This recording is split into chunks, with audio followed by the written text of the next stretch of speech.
Good afternoon, ladies and gentlemen, and thank you for holding. Your conference call is due to begin at 7 p.m. Eastern. Thank you for holding. If you do wish to enter the queue to make a public comment and you have not already done so, please press star 1 on your phone at any time. Once again, if you do wish to enter the queue to make a public comment, but you have not yet done so, please go ahead and press star 1 on your phone at any time. Thank you for holding. Your conference will begin at 6 p.m. Eastern.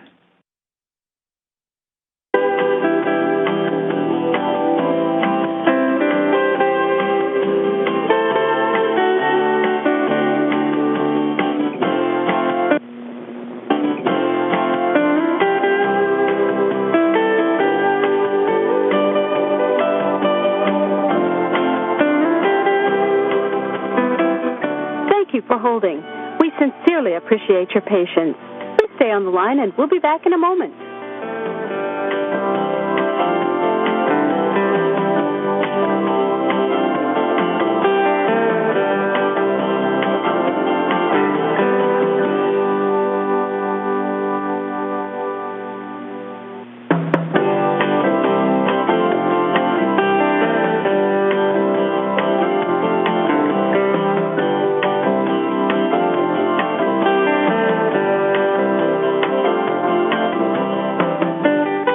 Thank you for holding.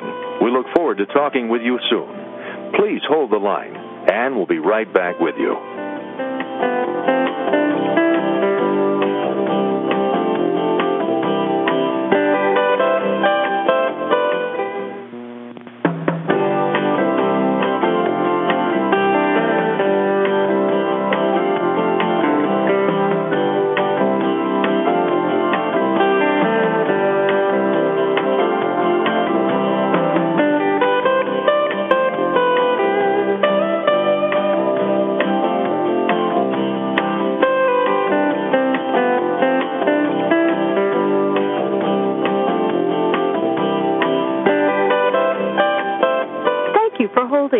We look forward to talking with you soon.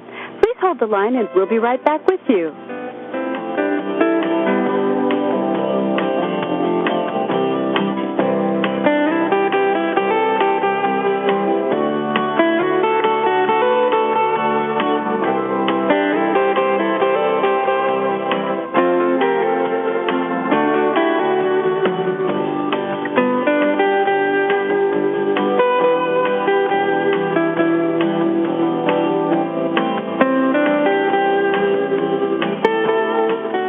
Thanks for holding. We appreciate your time and patience. Please stay on the line, and we'll be back in just a moment.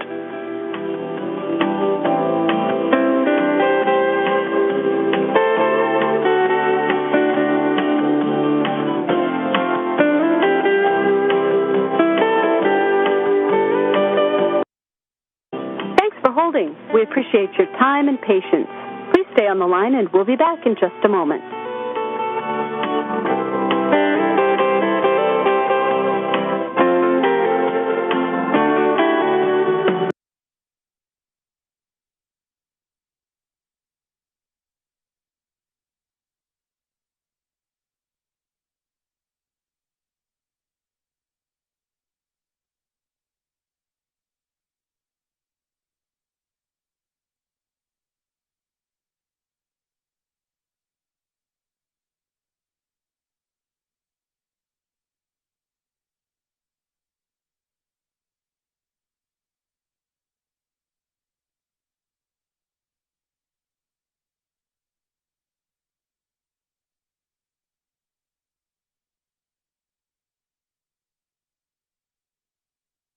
Welcome to the New Jersey Conference Center. May I have your entry code, please?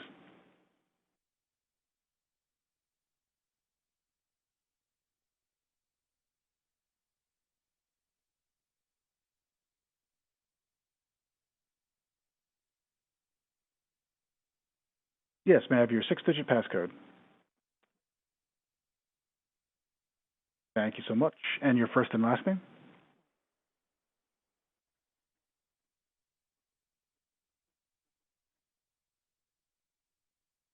Okay. Control.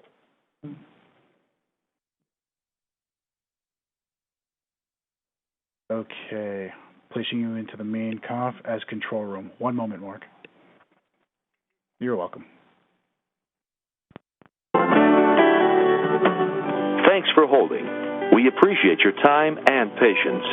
Please stay on the line, and we'll be back in just a moment.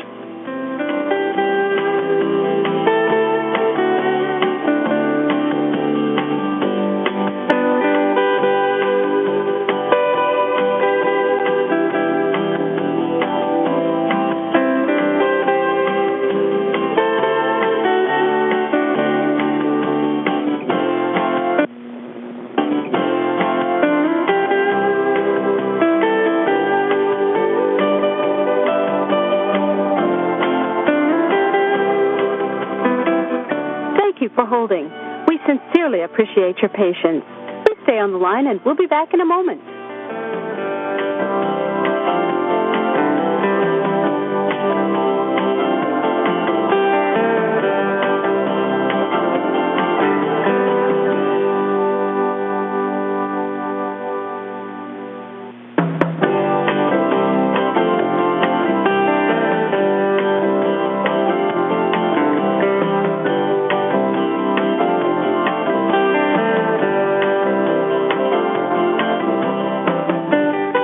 Thank you for holding.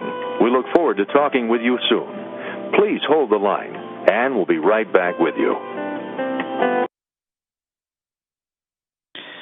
Good evening, ladies and gentlemen. Thank you once again for holding. Your conference call will begin at approximately 6 p.m. Eastern. If you do wish to make a public comment and you wish to enter the queue but have not already done so, please press star 1 on your phone at this time. Once again, if you have not already done so and you wish to enter a queue to make a public comment, please press star 1 on your phone. Your conference call will begin at approximately 6 p.m. Eastern Time.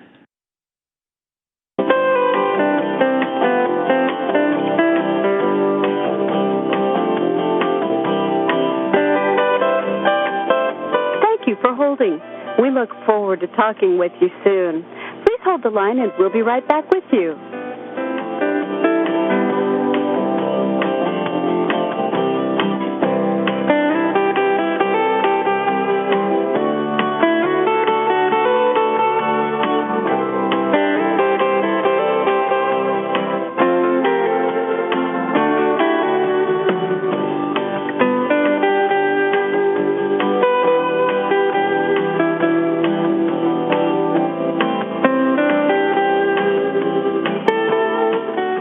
Thanks for holding. We appreciate your time and patience. Please stay on the line, and we'll be back in just a moment.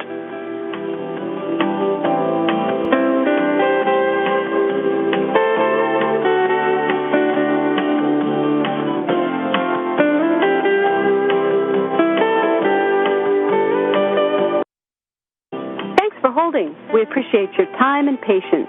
Please stay on the line and we'll be back in just a moment.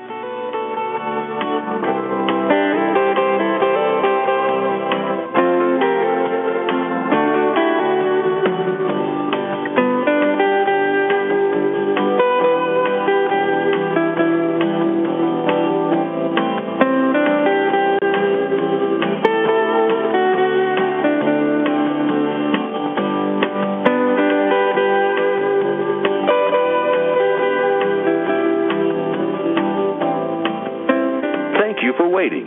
Your patience is appreciated. Please hold the line, and we'll be right back with you.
Good evening. I hereby call to order the Board of Directors' regularly scheduled meetings of the New Jersey Transit Corporation, New Jersey Transit Rail Operations, Inc., New Jersey Transit Bus Operations, Inc., New Jersey Transit Mercer, Inc., and New Jersey Transit Morris, Inc. Good evening, Chair Gutierrez, Schiachetti, and board members. I will now take roll call. Board Member Adams. Present. Board Member Ajmani. Here. Board Member Doshi. Here. Board Member Fulton. Here. Board Member Gordon. Here. Board Member Marocco. Here. Board Member Nora. Here. Board Member Rasmussen. Here. Board Member Wilton. Here. Chair Gutierrez, Schiachetti. Here. Next is the Open Public Meetings Notice. This is a regular meeting of the New Jersey Transit Corporation and its affiliates and subsidiaries. Adequate notice of this meeting has been provided in accordance with the Open Public Meetings Act and New Jersey Transit's enabling legislation. Notice was filed on November 6, 2020, with the Secretary of State and sent to newspapers of general distribution, posted in the main entrance of New Jersey Transit headquarters, published on the corporation's website, and sent each individual, agency, and organization that requested such notice. Thank you.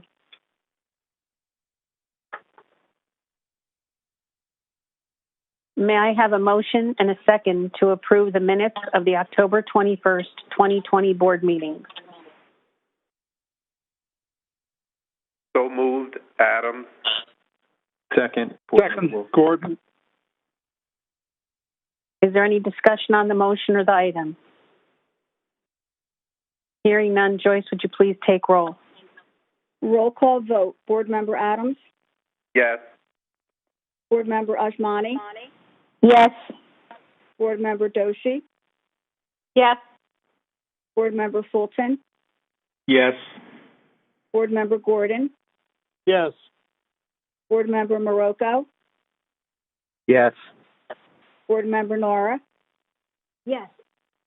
Board Member Wilton. Yes. Chair Gutierrez, Schiachetti. Yes. Motion carried. At this time, I would ask Kevin Corbett to present the CEO's monthly report.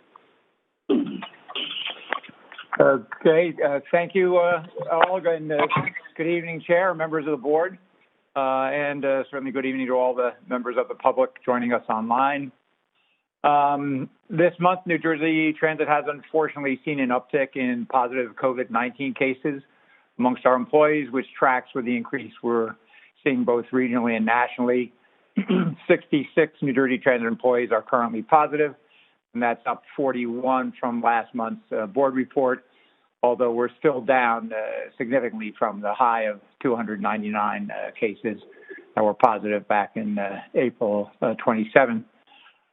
In light of this recent uptick, I think it bears repeating that now more than ever, we must never become complacent when it comes to slowing the spread of this virus. And to start, that means resisting the very real and certainly understandable fatigue many of us feel right now after 9 months, nearly 9 months of quarantining, distancing, and limited social contact.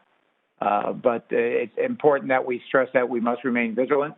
Now more than ever, understanding that we all have a responsibility to protect our collective health at this time. This idea of shared responsibility is one I've discussed at previous board meetings and is a key theme of the 7-State Transportation Task Force, where I serve as New Jersey's representative.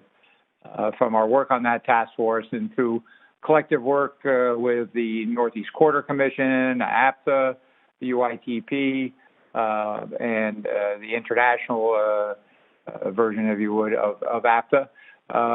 We know that the transit recovery plans, both nationally and internationally, must include shared responsibility if we're going to be successful.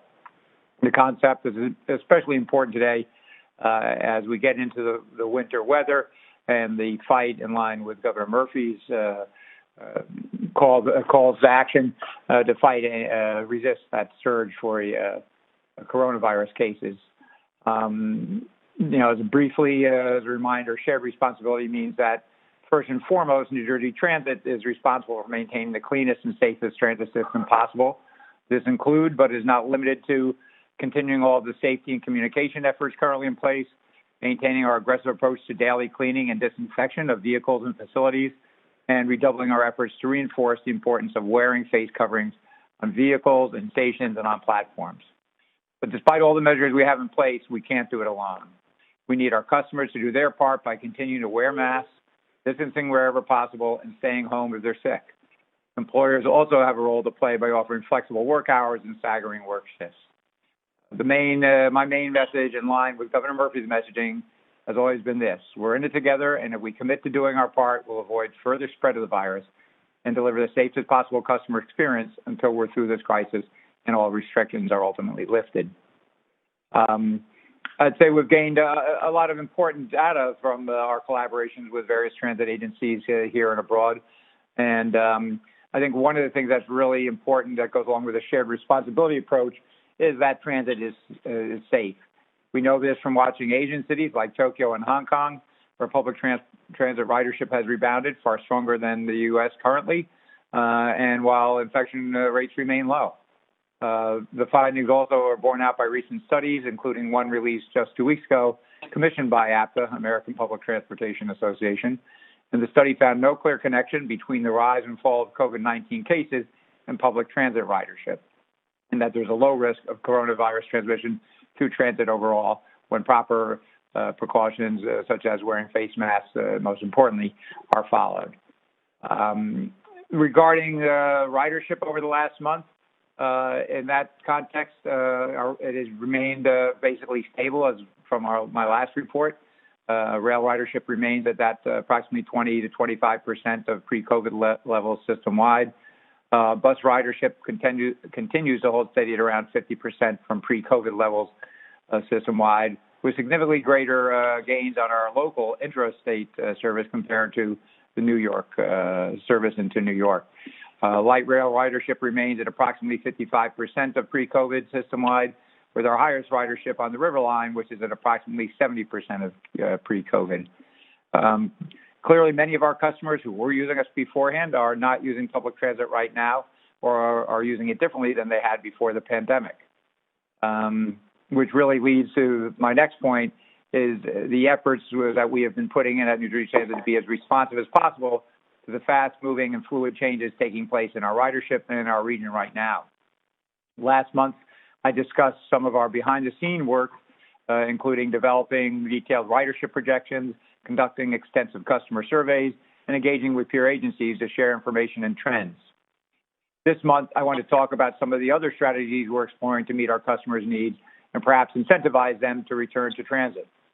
In an effort to proactively respond to the COVID-19 pandemic, New Jersey Transit is looking closely at creative fare options to match current travel patterns. Such adaptation is a must, as data for transit systems throughout the U.S. shows that remaining riders are not buying monthly transit passes at the same rate. As a result, New Jersey Transit is currently exploring alternate fare options for customers who are not commuting enough to warrant the purchase of a monthly pass, but who need more than a 10-trip ticket or a weekly pass. We'll have more to share about this effort in the coming weeks, so please stay tuned. But the bottom line is we're working to respond and adapt as quickly as possible at this time to build and restore rider confidence in the system through aggressive cleaning and disinfecting, and to make transit as attractive as possible to customers and get them riding transit again as soon as possible. We're also aggressively leveraging technology to make transit as easy as possible right now and to improve the overall customer experience. I'm pleased to be able to break some news this evening by announcing the introduction of a new feature on our mobile app, which will make it easier than ever for rail customers to navigate our system. Customers can now use the My Active Trip feature on their mobile device to receive alerts via push notifications when they're approaching their destination. Using real-time data and geofencing technology, 2 reminder notifications will be sent to their device, one just prior to arriving at the select destination, and a second as the customer's train is pulling into the station. This app will also display which stops are coming up and how long it takes to get to each station.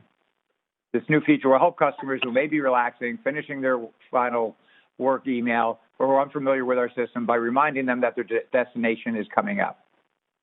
To activate the My Active Trip feature, customers should first ensure that location services are enabled on their phone, and then highlight the bell icon next to their stop in the Departure Vision feature of the New Jersey Transit mobile app.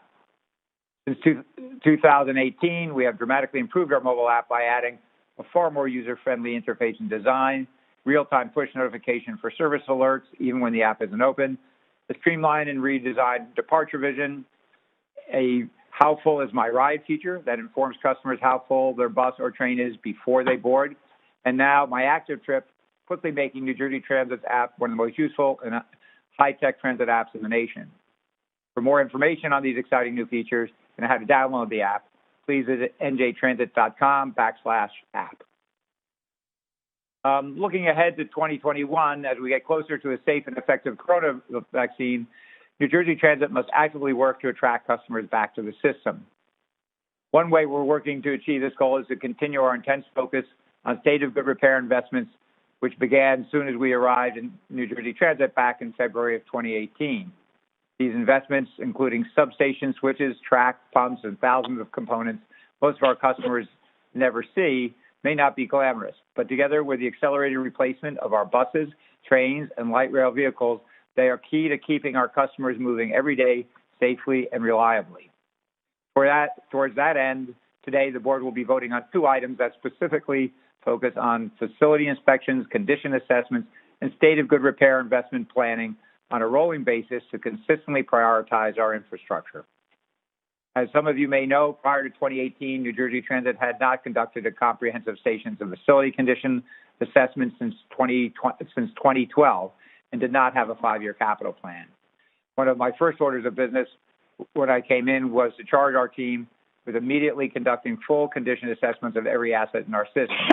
These assessments helped us to prioritize our limited resources and develop a healthy pipeline of projects, which is reflected in the 5-year capital plan that we rolled out. They also allow us to be proactive instead of reactive in how we care for our assets. We sent out teams of structural, mechanical, and electrical engineers across the state, assess every asset in our system, and then use them to inform the 5-year capital plan. Now, after careful scrutiny and prioritization, we're proactively repairing the components most need of repair instead of just reacting to issues as they come up. We're now advancing a number of previously long-stalled capital projects. Result, in 2017, New Jersey Transit had approximately $60 million in hard money contracts out on the street. Today, New Jersey Transit is advancing more than $4 billion in construction work that will not only improve our transit system, but will add thousands of jobs and billions in economic activity for New York and our entire region at a critical time. An important infrastructure project that is part of our 5-year capital plan, although previously funding was unidentified, will now be advancing thanks to our aggressive approach to searching out federal grants. Late last month, we learned that New Jersey Transit will receive an $18.3 million grant from the Federal Railway Administration under the fiscal year 2020 Federal-State Partnership for State of Good Repair program.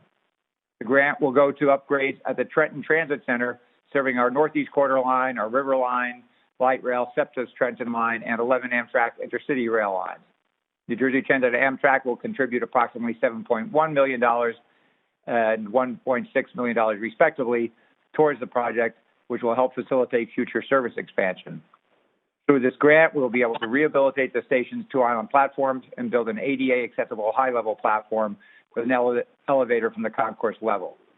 We thank U.S. Senator Bob Menendez and the entire New Jersey congressional delegation, as well as U.S. Secretary of Transportation Elaine Chao and FRA Administrator Ron Vittori for all their efforts to help us secure the significant grant, which will allow us to improve the customer experience at this critically important transit hub. I'd like to touch briefly on advancing our TOD projects. In addition to the $4 billion in ongoing capital work, another way that New Jersey Transit supports our economy as well as sustainability is through smart growth, transit-oriented development, or as is known, TOD.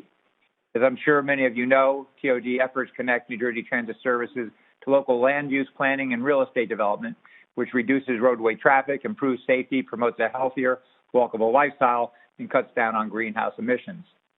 Facilitating the development of TOD is also a key initiative in our 10-year strategic plan, NJT 2030.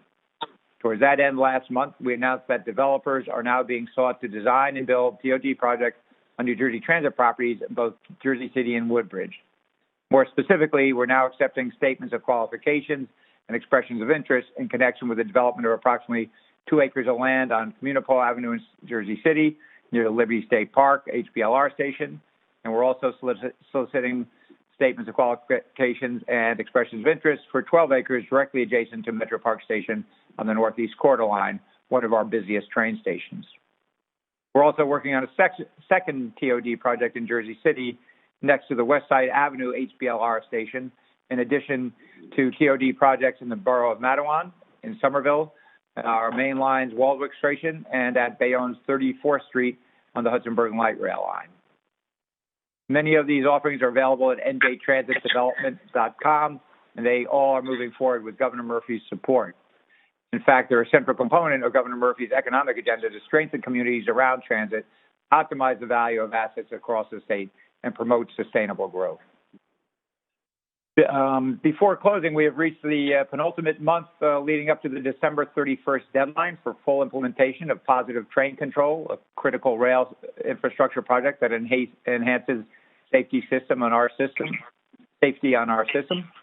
For an update on that project, as we've done in past months, I'd like to turn the floor over to Terry Fetters from our contractor, Parsons, to provide the board with a status update. Terry, you ready? Yes, sir. Okay, have at it. Thank you, Kevin. So, good evening. As Kevin said, I'm Terry Fetters, and I am the PM for Parsons Corporation. As I've done the last several months, I'm happy again to be with you at the board to provide you an update on the New Jersey Transit Positive Train Control System progress. I'll give you an update on how we're meeting schedule targets, having our key milestones are completed since the last board meeting, and finally our plan toward PTC certification, which is ultimately happening next month. As you'll recall, back in July, and as a reminder, when I first started giving you updates, we reported that we had completed the revenue service demonstration on schedule, and it began extended revenue service on Montclair-Boonton, Morristown line from Broad to Hackettstown, as well as Gladstone. At that time, the project had only advanced to 30% of the New Jersey Transit route miles in an extended revenue service demonstration. The safety plan was submitted on schedule in June to the FRA, and we do expect approval in December. In August, Raritan Valley Line and the Bergen Line entered ERSD, representing approximately 50% of the New Jersey Transit route miles in ERSD. In September, PASCAC was brought in 12 days early than scheduled, with representing 57% of the New Jersey Transit route miles in ERSD. In October, Main Line from West Secaucus to Suffern entered ERSD, which ultimately takes us to 66% of the New Jersey Transit route miles in ERSD. Very recently, just yesterday, on November 11th, the Lehigh Line entered ERSD, which also supports our interoperability requirements. Also, the Sports Line final documents were submitted just today so that we can request entry into ERSD. The North Jersey Coast Line is scheduled for entry into ERSD next week, and this will add another 45 miles, bringing us to approximately 80% of the New Jersey Transit route miles in ERSD. The final 2 lines, being Atlantic City and Southern Tier, are still on target to be in ERSD on schedule by December 7th. The P22.4 software required a patch, but all of the lab and field regression testing are complete. The field deployment will begin this Monday on November 16th, with the expected completion early December. Our work on all the interoperability requirements for the project are going well. This good progress is demonstrated by the Conrail Lehigh Line successfully entering ERSD yesterday on November 11th. The Norfolk Southern testing is progressing well, and the Amtrak on the Northeast Corridor boundary testing has been successful so far, and the New Jersey Transit vehicle testing continues with good results. As I have in previous meetings, I'm happy to report that we're on target for PTC certification by the end of the year. Parsons and Alstom are committed to the successful completion of this project, We continue to still have close daily coordination between all the parties with regularly scheduled executive level meetings as needed. Additionally, we're having weekly stakeholder meetings with FRA, New Jersey Transit, WSP, Parsons, and Alstom for transparent discussions on the progress of the project. New Jersey Transit and FRA support have definitely been instrumental in the success of the project delivery to date. And we are committed to the successful completion of this project, and we're on target for completion on or before December 31st, 2020. Thank you again for your time and the opportunity to share a good report with you this evening. Thank you. Thank you, Terry. And it couldn't have a better report at a more auspicious time. So thank you. And I know everyone's working hard to make sure we get that deadline, meet that deadline in advance of December 31st, certainly. Lastly, I'd like to wrap up this evening with a couple of good news items demonstrating that NJ Transit is not only committed to providing safe, reliable, and affordable transit, we are equally committed to being good community partners. The first of the example I want to touch on is from our very own New Jersey Transit Police Department, which last month expanded its community outreach unit from 2 to 5 officers. Through this program, officers work with the state and local social service organizations to help connect at-risk individuals with the services they need, including healthcare, housing, veterans programs, rehabilitation, and other critical resources. Overall, this expanded outreach unit will create a safer and healthier environment for customers while bringing more help to the people who really need it most. I'd like to commend our Police Chief, Chris Trusillo, for committing additional department resources for this important program, and particularly to thank our police officer, Sean Pfeiffer, who has been with the Community Outreach Unit for 3 years, serving in the Newark Transit District. In connection with this outreach last week, Alexander Shalom, Senior Supervising Attorney and Director of Supreme Court Advocacy at New Jersey's American Civil Liberties Union, was at Newark Penn Station and had the opportunity to observe and interact with some of the officers from our Community Outreach Unit there. Afterwards, Director Shalom sent us a letter commending these officers and all the work that they were doing to support some of New Jersey's most vulnerable residents. He passed on his gratitude to the officers, saying they were unusually skilled and demonstrated exceptional professionalism. I'm also very grateful to New Jersey Transit PD and proud of this letter from the ACLU, which once again demonstrates that NJTPD, under the leadership of Chief Trusillo, has proven to be a national model of progressive policing. Finally, I would like to give a quick shout out to employees at our Meadows Maintenance Complex who hosted a food drive and came up with quite a collection. MMC employees donated a total of 4 pallets of food to the Table to Table and Disabled Combat Veterans organizations. Special thanks go out to Laura Franklin and our Rail Quality Control Department for coordinating this drive, and to everyone who donated. And on Monday, New Jersey Transit began its annual corporate coat drive, where employees donate new or gently used winter clothes to those who need them. Over the past 20 years, we've donated more than 6,000 coats to this coat drive. Thank you, Sherry Reed West and our Human Resource Department for once again helping to organize this drive. With that, Chair, I conclude my remarks and turn the floor back to you. Thank you, Kevin. Operator, at this time, we would like to open the floor for public comments. Can you please provide instructions for entering the queue to make a public comment? Certainly. Ladies and gentlemen, the floor is now open for public comments. If you would like to make a public comment, please press *1 on your telephone keypad to enter the queue. You will hear a brief tone to indicate you have successfully entered the queue. Priority access will be given to any participant who has pre-registered, and these comments will be taken in turn. We will then take public comments from remaining participants on a first-come, first-served basis. Each person will have 3 minutes for their public comment. A warning will be provided with 1 minute remaining and again with 15 seconds remaining. Once again, please press *1 on your telephone keypad now to enter the queue. We currently have 15 participants in the queue at this time, and the first question is coming, or the first public comment is coming from Matt Camper. Matt, your line is live and your time will begin now. Good evening, New Jersey Transit Board. My name is Matt Camper, and I'm a regional director for Passengers United, which is a regional organization which represents passengers across the New York metropolitan area, including New Jersey. I'm here tonight to talk about two items. First of all, item number 2011-74, the designation of vice chairperson of the New Jersey Transit Board of Directors. I am in full support of Cedric Fulton becoming the vice chairperson of the New Jersey Transit Board of Directors because he has the transit experience that is needed for this type of job. And I believe that as Cedric being the vice chairperson of the board, you, along with Diane, the chairwoman of the New Jersey Transit Board, will make a great team of board of directors to lead New Jersey Transit forward.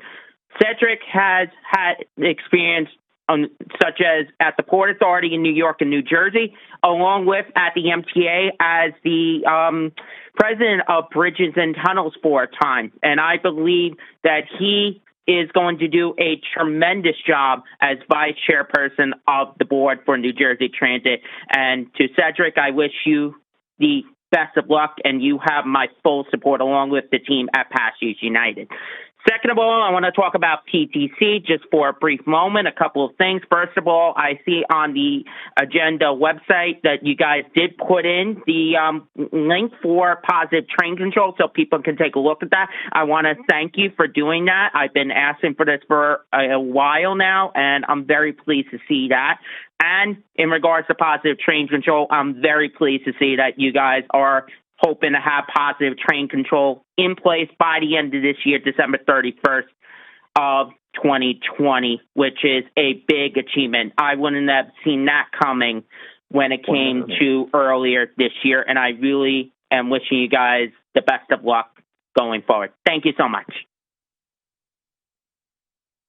Thank you. Your next public comment is coming from Andy Weiss. Andy, your line is live, and your time will begin now. Good evening, Board. Where is the Bus Rapid Transit, BRT, with NJ Transit? Where is this? All over the country, we have Bus Rapid Transit running. And NJ Transit, I read in their 10-year plan, we're not going to get Bus Rapid Transit until 2030, maybe? Now with the pandemic, we may not get it till like 2040? Our system is primitive. It's embarrassing. It's embarrassing. When you leave these board meetings, you fail for the entire month until you come back again. I just want to let you know that. Your smiles, all your little friendly little comments means nothing. What you do to us, the month that when you leave these board meetings, you degrade us. We have nothing. Kevin Corbett has done a terrible job with the system. Terrible. We have nothing with him. Now, how come I keep seeing Hudson Bergen Light Rail trains colliding with cars? Where are the crossing gates? You just have little blinking lights, and these terrible train collisions keep happening. The River Line has crossing gates. How come the Hudson Bergen Light Rail doesn't have crossing gates? Are you just trying to save money over safety? And where is Kevin Corbett when we have these crashes? No public comments. He does not even visit the crash scene? I haven't seen him in the paper. I don't know if he's there. It's the same pattern with Kevin Corbett, the callousness. And I want to let you know he is not popular, not only with me, but with the whole Twitter NJ Transit community. We do not like this guy. We want him gone. We do not want him on NJ Transit at all. I just want the board to know this. Be perfectly clear. It's not only me. There's a whole line of people on Twitter that are disgusted with his record. That we're disgusted with it. We've seen enough. The buses are filthy. I saw another bus driving around on Twitter with the back door open. I've seen this all the time. They're driving around with the back doors open, the back engine doors. This is embarrassing. Where are our new bus lanes? We have not had a single new bus lane in New Jersey during Kevin Corbett and Governor Murphy. Where are these bus lanes? This is New Jersey, the most crowded state in the nation. Where are they? We have nothing with Kevin Corbett. Nothing, absolutely. And positive train control does not excite anybody. Doesn't excite anybody. 15 seconds remaining. 15 seconds. Nothing. We have nothing with this agency. Nothing good. I see nothing positive. I see some good things with the board that's happening. There are a few people with the board, but the rest of the board is silent. It just, things are not going well, and your smiles are not making it any better. Thank you. The next public comment is coming from Jason Anthony. Jason, your line is live, and your time will begin now. Good evening, MTA Board. Jason Anthony, the Vice President of Passengers United. I want to speak this evening in favor of the nomination to the Vice Chair of Cedric Fulton.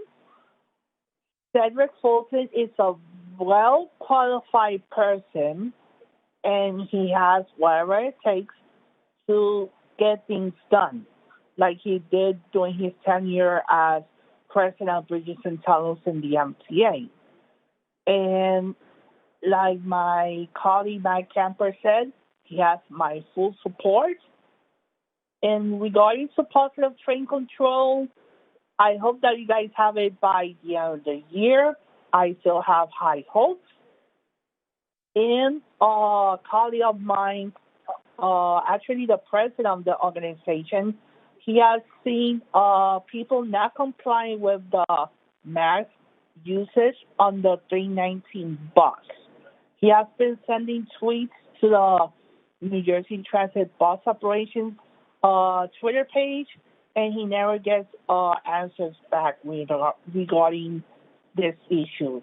So thank you so much for letting me speak in this evening. Thank you. The next public comment is coming from Andy Pollock. Andy, your line is live, and your time will begin now. Good evening, President Corbett, Chairwoman Gutierrez. I'm Andy Pollock. I am the public advisor to Passengers United. So let's get down to business.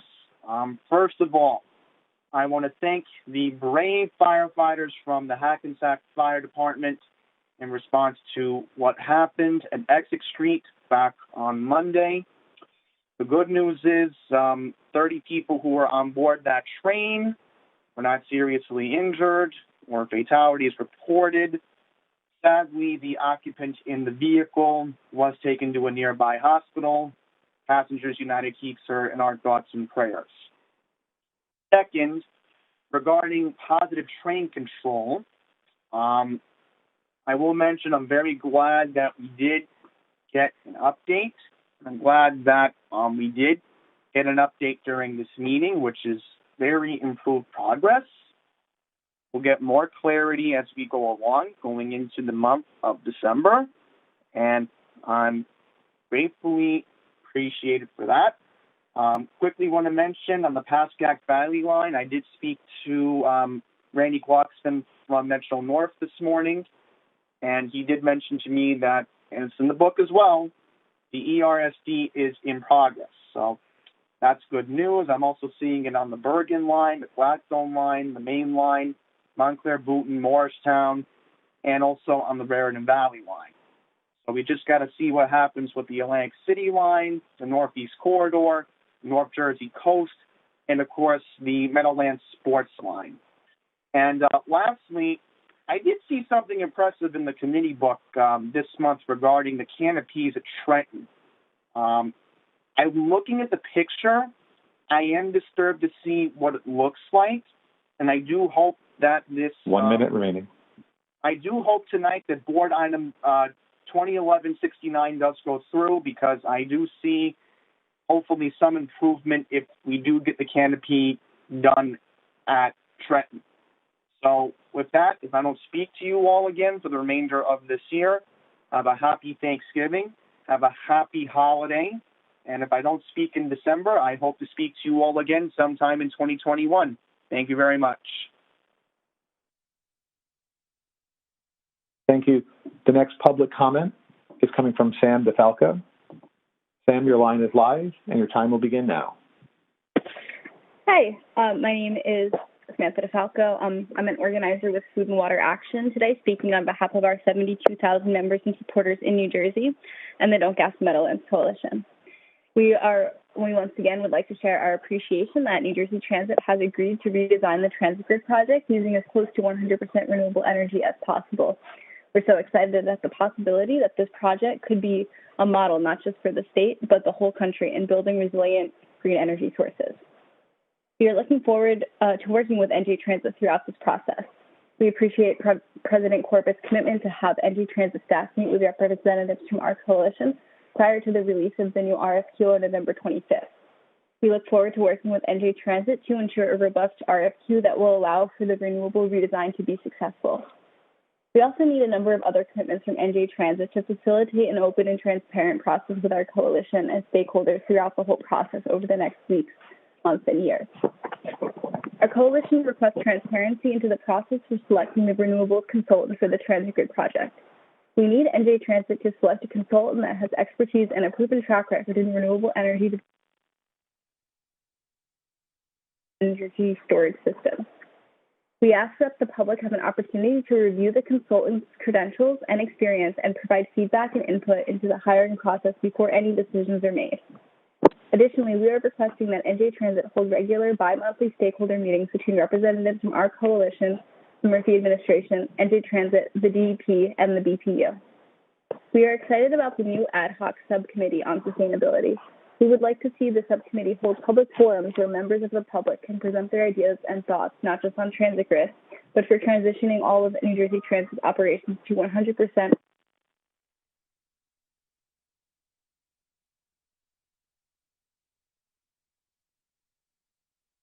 Sam, your line is still live, so I think your connection may be breaking up. Once again, Sam, your line is live. You do have 1 minute remaining. Oh, sorry about that. We are excited about the new ad hoc subcommittee on sustainability. We would like to see the subcommittee hold public forums where members of the public can present their ideas and thoughts, not just on transit grid, but for transitioning all of New Jersey Transit's operations to 100% renewables. We also ask that NJ Transit appoint 2 delegates from our coalition to the committee so that both of our parties can work closely together in an ongoing way to ensure stakeholder concerns are prioritized throughout the redesign process. Finally, we are requesting that NJ Transit withdraw the still active air permit application for the now defunct 140-megawatt full-time gas-fired power plant. We are concerned about President Corbett's press statement following the last Board of Commissioners meeting that a gas plant is not off the table if a suitable 15 seconds remaining. We need assurance that the original climate-destroying and environmental injustice perpetuating gas plant is completely off the table. Again, I want to share our excitement that NJ will be the first state to develop and operate a renewable energy-powered microgrid for our transit system, which we believe will be just a model for the rest of the state and country. Thank you. Thank you. The next public comment is coming from Sally Jean Gellert. Sally, your line is live, and your time will begin now. Hi, Sally Jean Gellert, Legislative and Communications Director from the Lackawanna Coalition.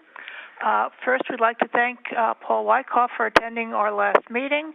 We had a good discussion and Q&A session. We appreciate his time, and we hope that other New Jersey Transit executives and board members will consent to join us, as has happened in the past. We may give you grief when you deserve it, but we are strong supporters of public transit, and conversation is always welcome. We stumbled across some good news lately. Someone heard us. Our chairperson, David Peter Allen, and Aaron Newcomb, County Coordinator of Hunterdon County Community Transportation, worked together at a recent committee meeting to express our mutual concern about recent unpublicized schedule changes, and 2 recently cut Raritan trains were quietly restored, the 759 outbound and the 552 inbound. Former connections for the 1045 and 439 buses between Somerville and Flemington have also returned. Yet there is no relief for riders on the 239 Flemington bus, which still just misses the train at Somerville. Riders, including those from Hunterdon County's link system, must still wait for the 521. I personally appreciate weekend service restoration at Woodcliff Lake and Teterboro. That's a long overdue and much appreciated change. And all this is good, but we expect you to let everyone know quickly about both cuts and additions on the website, via alerts on phones and Twitter, in station displays, and on paper schedules It seems that's a basic requirement for a transit agency. All riders need equal access to notification of changes. We call on you to stop pursuing permits for a frack gas power plant in Kearney. Unless and until those permits are denied, we cannot be sure that frack gas has been eliminated. Attending your October 28th meeting, I looked for a 100% renewable guarantee, but instead I found phrases such as to the extent technically feasible and reimagine the project to increase renewables and zero emissions profile. 1 minute remaining. To maximize clean renewable sources, we suggest paying an expert consultant designated by the advocates with whom you met last month for advice and two-way communications. The schedule for this project is also an issue. Why is the request for proposal not until December 2021? Are you trying to avoid voters knowing the details before the November 2021 election? If new generating capacity is so important, then why are no contracts expected until all the way till December 2022? The state has a goal of 80% reduction in greenhouse gas emissions. A gas plant will not meet that goal. Our final concern this evening is the phrase from one of your presentation slides, ensuring all federal dollars secured are expended. We're federal taxpayers too. We want you to look at a inexpensive, quality project that allows FTA money to be used for transit, not for power generation. Thank you. Thank you. The next public comment is coming from Matt Smith. Matt, your line is live and your time will begin now. Good evening, New Jersey Transit and members of the board. My name is Matt Smith. I'm the State Director for Food and Water Action, also speaking on behalf of our 72,000 members and supporters in New Jersey, and again, sharing our sheer excitement and gratitude that New Jersey Transit is moving forward with a new goal of developing a 100% renewable energy powered microgrid for public transit resiliency in the state. As was mentioned before, this has the potential to be not only a home run for the state of New Jersey in terms of meeting all of the resiliency goals of New Jersey Transit without any of the public health or environmental impacts of the original design, but it also has ancillary benefits for other New Jersey Transit functions, or could have ancillary benefits, as well as was mentioned, its ability to serve as a model for the rest of the country in how we can move rapidly onto 100% clean energy sources. We are still in a dual crisis. I don't think anyone needs reminding of that, particularly of the pandemic and the connection between lung health and clean air and our ability to stay healthy and ultimately emerge from this pandemic, but also the climate crisis. We're seeing unprecedented storms, wildfires, droughts in other parts of the world, and the urgent need to get off fossil fuels has never been greater. So we want to commend New Jersey Transit for their leadership thus far, and this is exactly the kind of bold leadership that all agencies in the state of New Jersey should be taking. I do want to echo the previous two speakers before me that we still do have some housekeeping to do. We do need the air permit for the original gas plant rejected. There is no reason to still have an active permit application before the DEP for a full-time 24/7 140 megawatt gas-fired power plant. And we're confident that New Jersey Transit will take action to withdraw that permit so that we can continue building a trusted relationship as we pursue this new project design in line with the governor's clean energy and climate goals and environmental justice commitments from the administration and New Jersey Transit. So thank you again for your time, and we look forward to continuing to move forward in a positive direction for this re-envisioning. Thank you. Thank you. The next public comment is coming from Richard Grant. Richard, your line is live and your time will begin now. I'm Richard Grant from Hackensack. I'm thankful that NJ Transit has committed to reimagining the energy source for the NJ Transit Grid microgrid project from a gas-fired power plant to renewable energy and energy storage technologies, and is also committed to allowing input and transparency into the request for a quotation process because as state residents, taxpayers, and riders, we are stakeholders. I now find it mystifying that the press has reported that NJ Transit is apparently not yet sufficiently confident that a suitable renewable design will be found to power NJ Transit Grid to go ahead and withdraw the active air permit application for the gas-fired power plant. From the time NJ Transit Grid was announced in August 2013, the project's backers have described the transportation resilience microgrid powered by a gas-fired power plant as innovative and groundbreaking.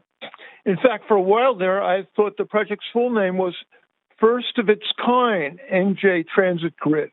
And although the project as originally planned was unprecedented, the project backers never expressed any doubt about it being an undertaking that would be smooth sailing and go off without a hitch, a cakewalk, money for old rope.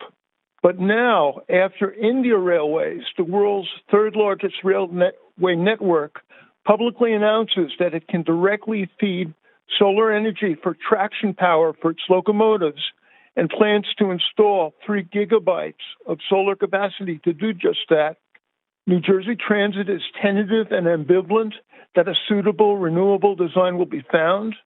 Please withdraw the permit application. I find something else maybe even more mystifying, that our focus has only been on the advances made in renewable energy and energy storage technologies since Sandia National Laboratories' feasibility study included a gas-fired power plant, but not at all on the advances being made in microgrid technology since 2014. Should we trust that Jacobs Engineering Group will incorporate into the NJ Transit Grid microgrid design not only different energy sources, but also any of those advances in microgrid technology rather than stick like paint to Sandia's 2014 feasibility study? Such is the industry's move in the direction of modular, standardized, and scalable microgrid systems. Such as the microgrid controller software having the ability to provide various types of grid services. Such as the controller having the ability to optimize generation and load resources using artificial intelligence. Specifically, deep reinforcement learning to control and prioritize the power distribution. To put it another way, for $546 million, is NJ Transit going to end up with a fax machine or with a powerful computer that, among other things, can send faxes? Thank you for the... Thank you. And the next once again, ladies and gentlemen, if anybody would like to enter the public comment queue at this time, please press *1 on your telephone keypad to enter the queue.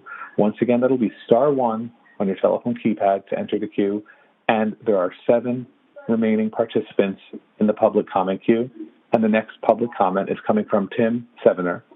Tim, your line is live and your time will begin now. Hello, yes, this is Tim Sevener from, can you hear me? Yes, your line is now live, Tim, we can hear you. From the New Jersey Association of Rail Passengers. And yes, I'd like to join the Don't Gas the Meadowlands in applauding your efforts to go to 100% renewable. I think it is important that you stop the air permits. There's no reason to build a full 24/7 natural gas plant. I think it's also important that New Jersey Transit work with potential renewable vendors to help identify possible solar sources for the traction power part. As you know, I sent a long survey of rail properties that could be solar, but there's also possibilities for long-term leases of solar on adjoining warehouses landfills, and also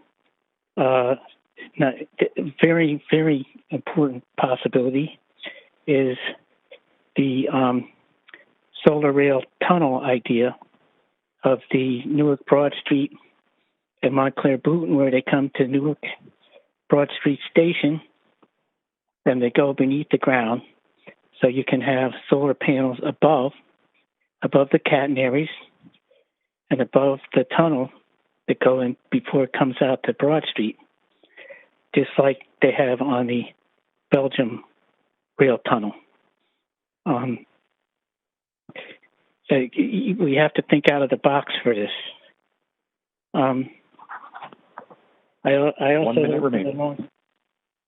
In the long term, like when you're doing Trenton Transit Center, I hope that solar canopies are included. As you know, that we presented before, Patco is doing 23 megawatts in New Jersey stations, solar canopies. Solar canopies and over parking lots and train stations, and that can be good source of power for the signaling and the communications. Again, I hope you really work 15 seconds. Potential vendors out of the box, because I think that there's going to be more support for this kind of action that we know we need to deal with climate change. Thank you. And the next public comment is coming from Ken Dolsky. Ken, your line is live and your time will begin now. Thank you very much. I'm a member of the Don't Gas the Meadowlands Coalition, and tonight I'm commenting on the New Jersey Transit Grid stakeholder process. Our coalition welcomed NJT's announcement at the last board meeting that they will reimagine the transit grid project to increase the project's renewables and zero emissions profile. We welcomed the announcement that transit will hire a consultant with expertise in renewable energy who will assist with NJT in drafting the RFP, and I will come back to that in a minute. Hopefully, this will not be BEM Systems, who has demonstrated a very poor understanding of renewable energy solutions. We also welcome the statements that transit is planning outreach opportunities to solicit input and update the public, and a statement that NJT will meet with us before the RFQ is published. However, we still have the need to encourage NJT to follow its words with plans and actions in a timely manner and not cause us to have to wait with no schedule for you to take promised actions. This does not help your credibility and causes us to send letters and emails asking when and how you are going to fulfill your commitments. After waiting about 10 days following the October 21st board meeting, our coalition sent you a letter asking for follow-up on a number of issues and only received a response today, November 12th, after having to again inquire about the status of your response. One very important issue raised in our letter involves the opportunity to have input into the forthcoming RFQ. As of today, you are 12 days away from publishing, yet we still do not have a meeting date from you, and we see a very, very serious problem with your current approach to bidder qualifications. We are still waiting for the promised plan for outreach to solicit public inputs. We do not even have a date by which you plan to deliver such a document. We are still waiting for a plan to hold regular meetings with you. We also do not accept working with the Energy and Sustainability Policy Committee as our only channel for inputs. While we are happy to work with that, 1 minute remaining. We demand access similar to what we had prior to the pandemic. One critical item we need to address with you is your ongoing policy of hiding behind FAR rules, which you claim and prohibit us from seeing procurement documents prior to publication. You clearly have a process for allowing outside consultants to work on these documents. We need to demand that you find a way to include us, such as using NDAs. We do not believe this is impossible, as you claim. Your poor approach to following up on your commitments only engenders more friction and lessens any credibility you may think you have regarding your sincerity to communicate and work with us. Instead of frustrating us, I suggest you work with us to set up a better communications process, focus on getting our inputs prior to any actions on your part, rather than forcing us to comment critically on actions after the fact. That approach will only lead to more antagonism and a more difficult relationship. We are watching what you do, not what you say. Thank you very much. Thank you. Your next public comment is coming from Jeff Rappaport. Jeff, your line is live, and your time will begin now. Hello. I hope everybody's doing well. I've learned much about the importance of what you do and appreciate it. Thank you. I also realize and support the comments that have been made to remain vigilant. Transparency into the process and to selecting a consultant is important. We should be comfortable, or I should say, I should be comfortable with our representatives on that person's credentials. I'm excited over the process you've laid out. I intend to observe it. I'm also excited about the new uses of renewables I see all the time in our country and elsewhere. Again, thank you so much for what you do, and have a great Thanksgiving. I hope it's not too virtual. Thank you. The next public comment is coming from Adam Reich. Adam, your line is live, and your time will begin now. Good evening. I'm here tonight to speak about two items, fares and the November 8th rail schedule changes. First off, I'm pleased to hear President Corbett announce that the agency is actively looking into a new pass option to address the new commuting reality for many riders who don't have much use for a weekly or monthly pass, but do travel with some regularity. I would stress that the current 10-trip option does not offer any discount off of the regular one-way adult fare, and that the new pass, I would hope, includes some sort of discount. You know, the MBTA in Massachusetts provides a good model. They put out an option that offered discounted travel for any 5 days within a 30-day period. Secondly, I'm pleased with the November 8th rail schedule changes to see that a number of underserved stations are seeing additional weekend service, notably Woodcliff Lake and Teterboro, which only saw a single train on weekends in a single direction. However, I'm dismayed to see that the only round trip between North Jersey coastline stations and Hoboken, trains 2608 and 2609, were quietly dropped with the schedule change. By quietly dropped, I mean that the November 5th press release outlining the schedule changes didn't mention the service cut. Guidance New Jersey Transit tweeted out today for other trains that have been cut since August what alternatives there are for these trains. It does not include this round trip. It's important that you signal to riders when you make a cut like this, especially if it's the last service of its kind. Is the cut permanent or temporary? If it's temporary, give a date certain you're targeting for restoration, or at the very least tell us what will be required to restore that train. Putting a dashboard on your website, perhaps with quarterly updates, providing this sort of information would be incredibly useful and reassuring to riders who have seen significant cuts over the years. The North Jersey coastline cuts highlight another issue, which is the fare structure for passengers traveling between Hoboken and a number of lines, including the coastline, the Morrison-Essex, Montclair-Booten line, and others when a transfer is required. There's a penalty that exists if you have to transfer by way of Secaucus. For example, a $10.75 direct trip between Aberdeen, Matawan, and Hoboken costs $14.75 if you have to transfer at Secaucus. This creates confusion for riders who aren't familiar with the system and are presented with two fare options, and it also feels inequitable if you no longer operate the level of direct service you once did. Please look at eliminating this Secaucus transfer penalty when you evaluate your fare structure. Finally, I would ask if the advisory committee is able to comment on these cuts if they were advised, if they gave input. Lastly, please review my written comments. Thank you, and let's try to expand the comment period for the next meeting beyond 3 minutes. Thank you. The next public comment is coming from Holly Cox. Holly, your line is live, and your time will begin now. Hi, my name is Holly Cox, and I've been on most of this year's New Jersey Transit Board meeting calls. I've waited hours to speak on occasion and question whether anyone on the board was even listening. In retrospect, it's clear that you all were listening to us in connection with getting rid of the frack gas power plant, so I want to again wholeheartedly thank you for that. We are all so excited that New Jersey could be the first state to develop and operate a renewable energy-powered microgrid for our transit system, which could be a model for the rest of our state and the country. This is essential as it is so obvious we are in a climate emergency now. Stronger and more frequent storms hitting the U.S., wildfires in California and Colorado, melting of the Arctic, burning of the Amazon, ocean acidification, and the loss of 68% of wildlife since the 1970s. It is truly horrifying.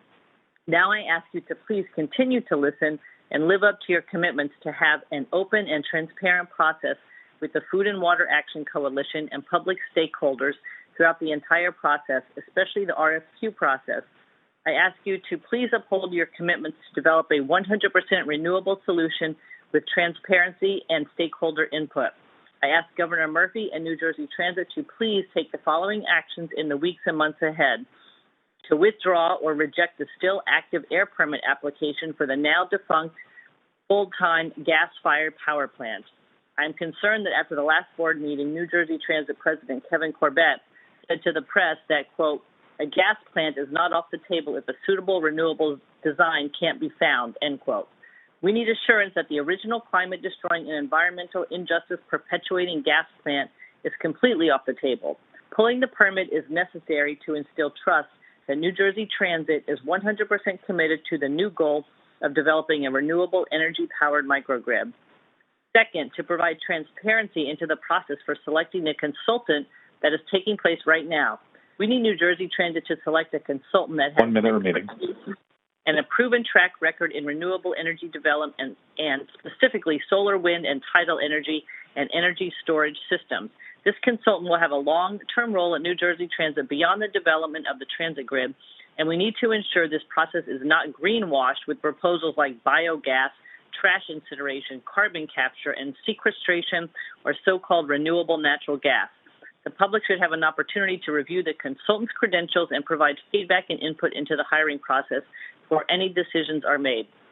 Further, President-elect Biden has committed to 100% net zero emissions by 2035. So it's important that we in New Jersey are building and developing infrastructure now that will get us to this goal and help save our planet for ourselves and future generations.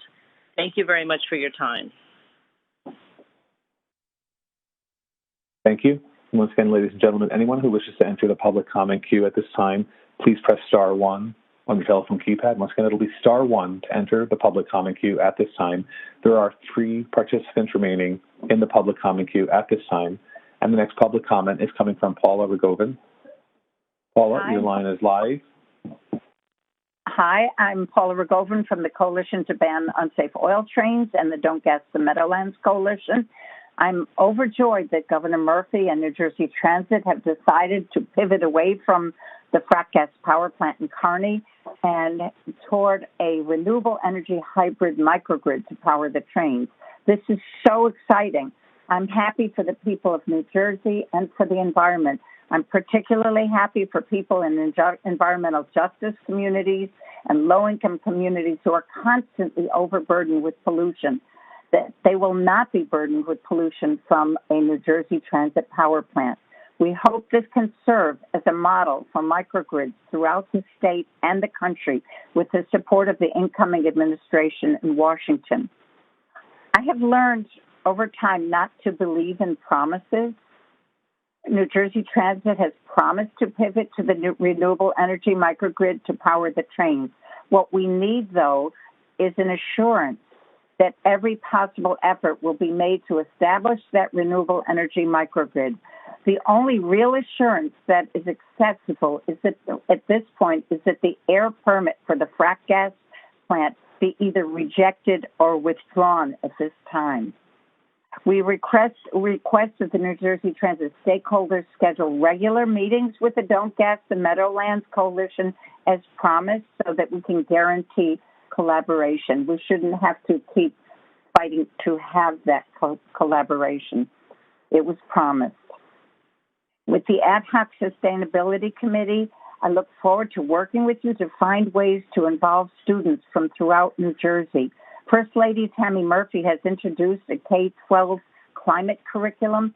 It would be so great if they had an ad hoc committee and the governor would reach out to students to come up with renewable solutions like the renewable energy hybrid microgrid for transportation in their own communities, their towns, cities, their counties.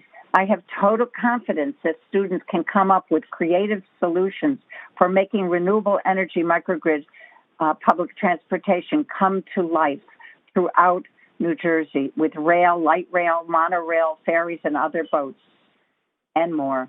It will mean fewer cars with their pollution on the road. It will mean green jobs. It will mean clean air. It will mean pride. One of my former first grade students at age 14 developed a renewable energy bus transit program for his community in Massachusetts, a 14-year-old. It has been implemented. 15 seconds remaining. All ages in New Jersey will do an amazing job. I sincerely hope that this initiative will move forward at the same time that New Jersey Transit is developing the microgrid for trains here in North Jersey. Thank you so much. Thank you. The next public comment is coming from Joyce Rudin. Joyce, your line is live and your time will begin now.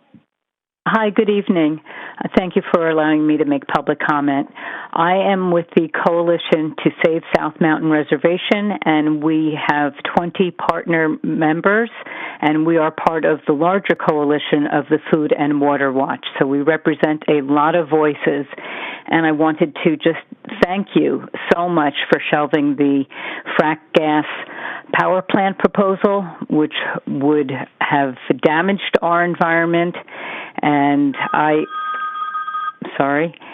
urge you to listen to all of the other speakers who came before me in terms of abiding by President Biden's commitment to 100% net zero emissions by 2035. And I'm so proud that New Jersey is now moving in that direction. Like some of the other callers, I hope that you will withdraw the air permit application for the now defunct gas-fired power plant, and I hope that you will provide transparency in selecting the consultant and make sure that the public can review the credentials of any consultant that is considered and provide feedback and input into the hiring process. Again, I want to thank you so much about bringing environmental justice to New Jersey, and I look forward to this project moving ahead. Thank you. Thank you. And the next public comment is coming from Joseph Clift. Joseph, your line is live and your time will begin now. Good evening, board members. My name is Joe Clift. I am speaking tonight on an important legal and moral issue. Please look at the handout I provided to the board secretary for your reference. Let me be crystal clear. I am informing you of a fraud being perpetrated by New Jersey Transit Management, all the way up to and including the president, to obtain a $766 million federal grant for which New Jersey Transit does not qualify. New Jersey Transit staff knows it, and the president knows it. On September 18th, in their application to the FTA for a full funding grant agreement for this core capacity grant, New Jersey Transit Management again lied to the FTA, the 10th time they have done so, about the claimed increase in seats on New Jersey Transit peak hour trains in New York Penn to support its case for funding the Portal North Bridge project. But for the first time, the lie is blatant because they document it clearly.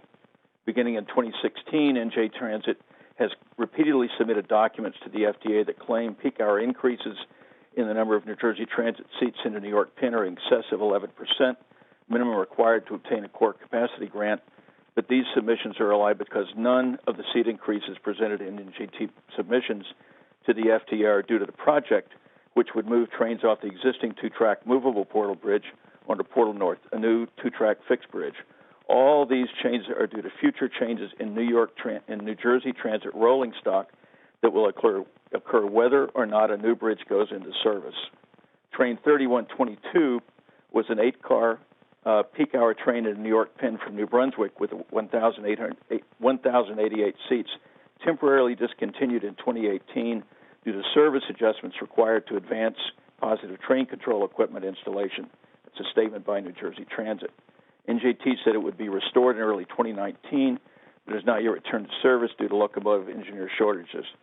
The difference in New Jersey Transit's September 18th submission to the FTA that makes this lie a blatant one is that for the first time, NJT management now documents that this train 1 minute remaining. 22 and its 1,088 peak hour seats are not in any way due to the proposed new bridge, but due to temporary removal of this peak hour train. Yes, temporary removal, described as in Jersey Transit's NEC train 3122 during the AM peak hours and others in 2018, totally unrelated to Portal Bridge. Let me repeat that, totally unrelated to Portal Bridge. Despite this statement, New Jersey Transit Management goes on in the same documentation to credit train 3122's 1,088 seats to Portal North Bridge, New Jersey Transit, stating New Jersey Transit will increase capacity by adding multi-level cars to 9 of its existing peak hour trains, replacing a full consist of single-level passenger cars with multi-level cars on one peak hour train, and provide one additional peak hour train. That's 31. 15 seconds remaining.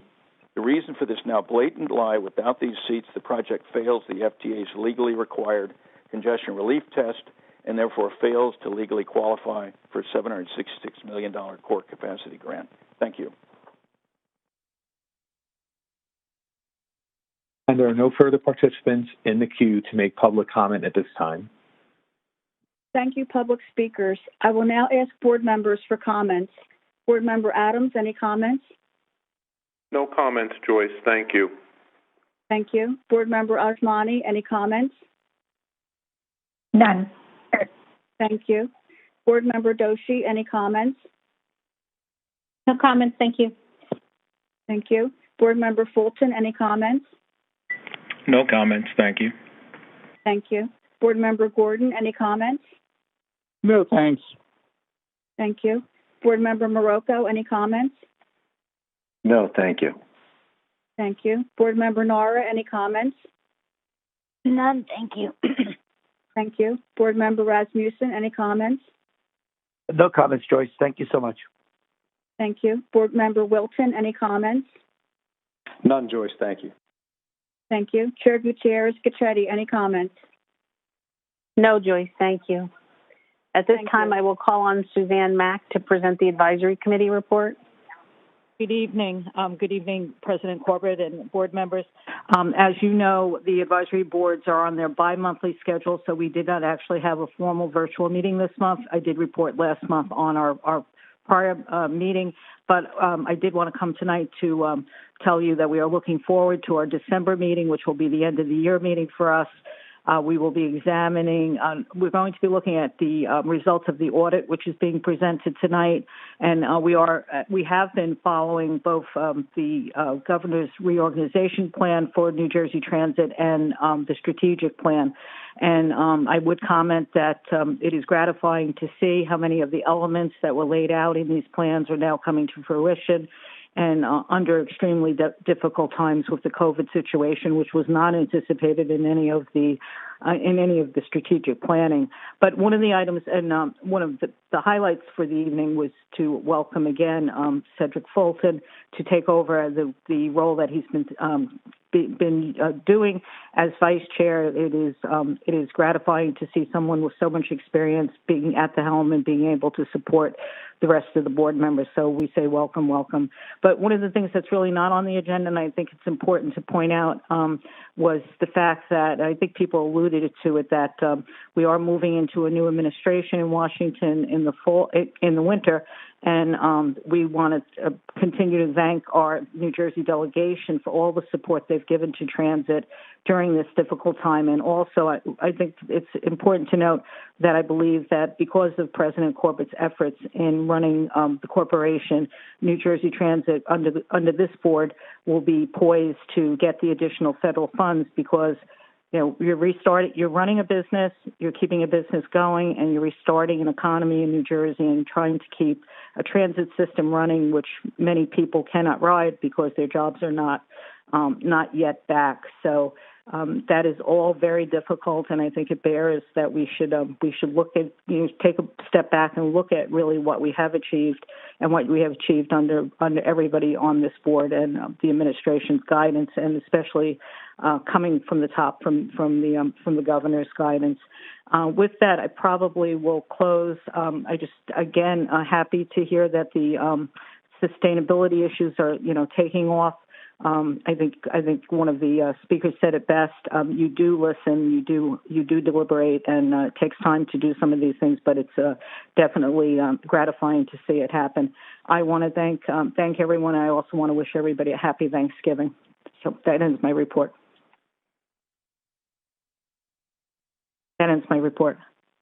Thank you, Suzanne. At this time, I'll call on Board Member Wilton to present the Operations and Customer Service Committee report. Thank you, Commissioner. The Operations and Customer Service Committee received an update on the trends, analysis, and actions for rail, bus, light rail, as well as Access Link. The committee also received an update on the cost of service. That concludes my report. Thank you. I'll now call on Board Member Barocco to present the Administration Committee report. The Administration Committee received a financial update. The committee also received updates from Human Resources and Equal Employment Opportunity and Affirmative Action. That concludes my report. And I will now call on Board Member Fulton, who will present the Capital Planning Policy and Privatization Committee report. Good evening, Chair. The Capital Planning Policy and Privatization Committee discussed the board items for the Professional Services Contract, New Jersey Transit State of Good Repair Augmentation, Contracting Out, Middlesex County Area Local Bus Service, and Real Estate Administration and Management, Award of Consultant Services Contract for Tenant Parking Operations and Use and Occupancy Permits. That concludes my report. Thank you very much. At this time, I would ask CEO Corbett to present the action items. Thank you, Chair. Excuse me, one moment, Kevin. Recusal, right? Sorry. Yes, we have a recusal. Board Member Adams is recused from the next item, 2011-69. Operator, please remove Board Member Adams from the meeting for this item. Certainly. Please stand by one moment. Thank you.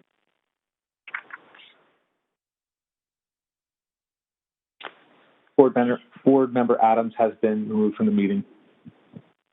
Thank you. President and CEO Corbett, you may continue. Thank you, Joyce. Sorry for jumping the gun there. I'd now like to introduce Eric DeLeo, Senior Vice President, Capital Programs, present Board Item 2011-69 regarding facility inspection and condition assessments. Eric? Thank you, President Corbett. We are recommending approval of Item 2011-69, Facility Inspection and Condition Assessment Services for fiscal years 2021, 2022, and 2023. NJ Transit Facility Inspections and Condition Assessments Program will support operating maintenance, capital rehabilitation, and investments using the Federal Transit Administration Transit Economic Requirements Model Scale. NJ Transit successfully completed the first 3-year cycle of facility inspections in June 2020. All 386 New Jersey Transit facilities were inspected in fiscal years 2018, 2019, and 2020, and approximately 80,000 inspection data points and 154,000 inspection photographs were captured. These inspections and condition assessments included 12 structural components and 102 substructural components.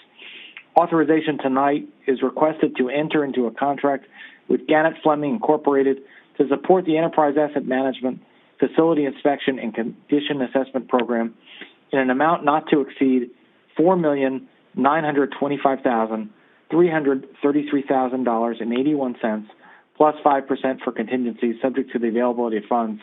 This will allow for a qualified vendor to inspect and condition all of NJ Transit's facilities following Federal Transit Administration guidelines and improve knowledge of assets and accurate Federal Transit Administration National Transit Database reporting. It will inform the 5-year capital plan, project management and engineering work, and our understanding of short and long-term funding needs, as well as improve the customer-facing experience, state of good repair, and enhance data-driven decision-making. We ask for your approval of item number 2011-69. Thank you, Eric. May I have a motion to approve board item 2011-69? Motion, Fulton. May I have a second? Second, Marocco. Is there any discussion? Joyce, please go through the roll. Board Member Ajmani, any comments? No. Board Member Doshi, any comments? No, thank you. Board Member Fulton, any comments? No comments. Thank you. Thank you. Board Member Gordon, any comments? A question through the chair for Eric, just to clarify. Will this be an assessment of the full 386 facilities? Are we simply beginning a new cycle, perhaps enhanced, but basically a new cycle similar to the one that was just completed? Through the chair, Board Member Gordon? Yes, go ahead, Eric. Okay, yes. This is a new cycle, refreshing the cycle of the one we just completed, right? We want to stay on top of all of our facilities and their conditions. Okay, because in the PowerPoint presentation, there was a listing of specific facilities along specific lines, and it was unclear to me whether that was comprehensive and certain lines had been left out. But you're confirming that it is simply a new cycle reviewing the full 386.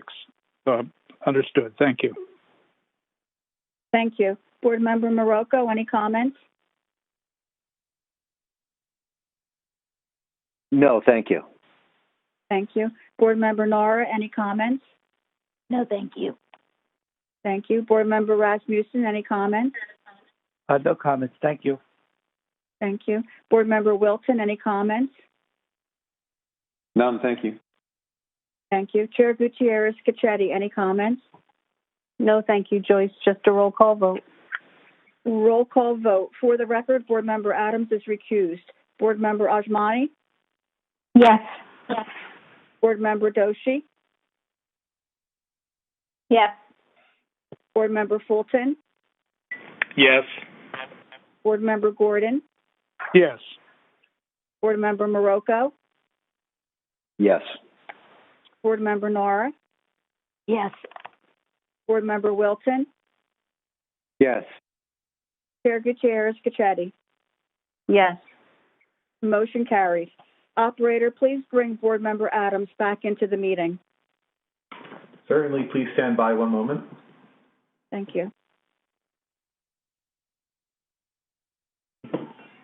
And Board Member Adams has been returned to the public meeting. Thank you. President and CEO Corbett, you may continue. Thank you, Joyce. Now I'd like Eric to continue to present board item 2011-70 regarding professional service contracts for State of Good Repair. Eric? Thank you, President Corbett. We are recommending approval of item 2011-70, professional services contract, NJ Transit State of Good Repair staff augmentation. Led by Capital Programs, NJ Transit has brought staff together from rail, bus, and light rail to start developing a structure to begin addressing deficiencies that our customers are encountering. And to progress this initiative, staff augmentation is required, and staff is seeking to retain Urban Engineers Incorporated. The Federal Transit Administration requires each transit agency to maintain State of Good Repair condition rating reports for every transit agency facility in a common national transit database. A ratings review cycle is conducted every 3 years. This item seeks staff augmentation to help us address the deficiencies that are encountered in those reports. Authorization is requested to enter into a contract with Urban Engineers Incorporated of Philadelphia, Pennsylvania, for professional staff augmentation services for the NJ Transit State of Good Repair program in an amount not to exceed $3,783,180 plus 5% for contingencies, subject to the availability of funds. We ask for your approval of item 2011-70. May I have a motion to approve item 2011-70? I'm sorry, was that Motion. Board Member Gordon? It was not, but I'd be happy to move it. Okay. Second, Joyce, Board what do Member Nara. Do we have any discussion on this item? Joyce? Board Member Adams, any comments? No comments, Joyce. Thank you. Board Member Ajmani, any comments? No comments. Thank you. Board Member Doshi, any comments? No comments, thank you. Thank you. Board Member Fulton, any comments? No comments, thank you. Board Member Gordon, any comments? No, thank you. Thank you. Board Member Marocco, any comments? No comments, thank you. Thank you. Board Member Nara, any comments? No comments, Joyce, thank you. Thank you. Board Member Rasmussen, any comments? No comments, thank you. Board Member Wilton, any comments? None, thank you. Thank you. Chair Gutierrez-Cachetti, any comments? No comments, Joyce, thank you. Okay, roll call vote. Board Member Adams? Yes. Board Member Ajmani? Yes. Board Member Doshi? Yes. Board Member Fulton? Yes. Board Member Gordon? Yes. Board Member Marocco? Yes. Board Member Nara? Yes. Board Member Wilton? Yes. Chair Gutierrez-Cachetti? Yes. Motion carries.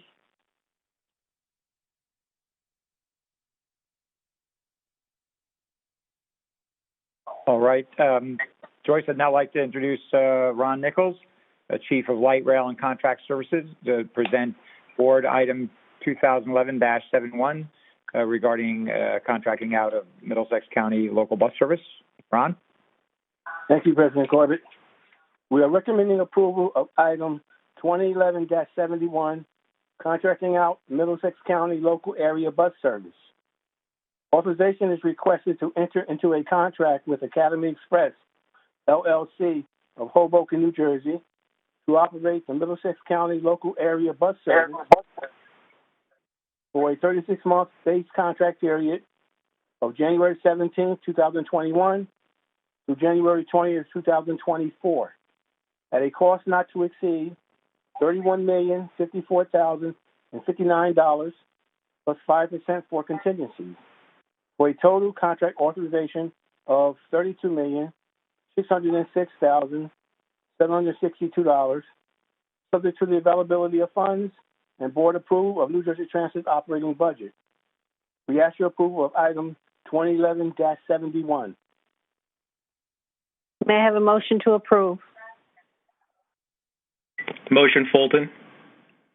May I have a second? Second, Wilton. Second, Joyce, please poll for comments. Board Member Adams, any comments? No comments, thank you. Thank you. Board Member Ajmani, any comments? None. Board Member Doshi, any comments? No, thank you. Board Member Fulton, any comments? No comments, thank you. Board Member Gordon, any comments?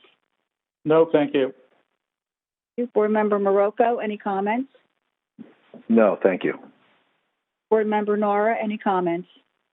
No, thanks. Board Member Rasmussen, any comments? No comments, thank you. Thank you. Board Member Wilton, any comments? None, thank you. Chair Gutierrez-Cachetti, any comments? No, Joyce, thank you. Roll call vote. Board Member Adams? Yes. Board Member Ajmani? Yes. Board Member Doshi? Yes. Board Member Fulton? Yes. Board Member Gordon? Yes. Board Member Marocco? Yes. Board Member Nara? Yes. Board Member Wilton? Yes.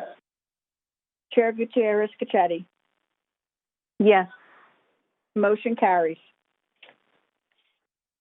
I'd now like to introduce Bill Vaquera, Senior Vice President and Chief Financial Officer and Treasurer, to present Board Item 2011-72 regarding real estate consultant services. Bill? Thank you. We are recommending approval of Item 2011-72, Real Estate Administration and Management Award of Consultant Services Contract for Tenant Parking Operations and Use of Occupancy Permits. Authorization is requested to enter into a contract with Greystone and Company, Inc., doing business as Greystone Management Solutions of New York, New York, to provide administration and management services for leases, parking operator agreements, and use and occupancy permits, and the annual cost of $777,910 for the first 2 years, $797,358 for the third year of the initial 3-year term, $817,292 for the first 1-year option period, and $837,724 for the second option period. Authorization is also requested for a one-time incentive payment of 8% of increases in revenue from new use and occupancy permits not to exceed $100,000 for a total authorization of $4,108,193 plus 5% for contingencies, subject to the availability of funds. We ask for approval of Item 2011-72.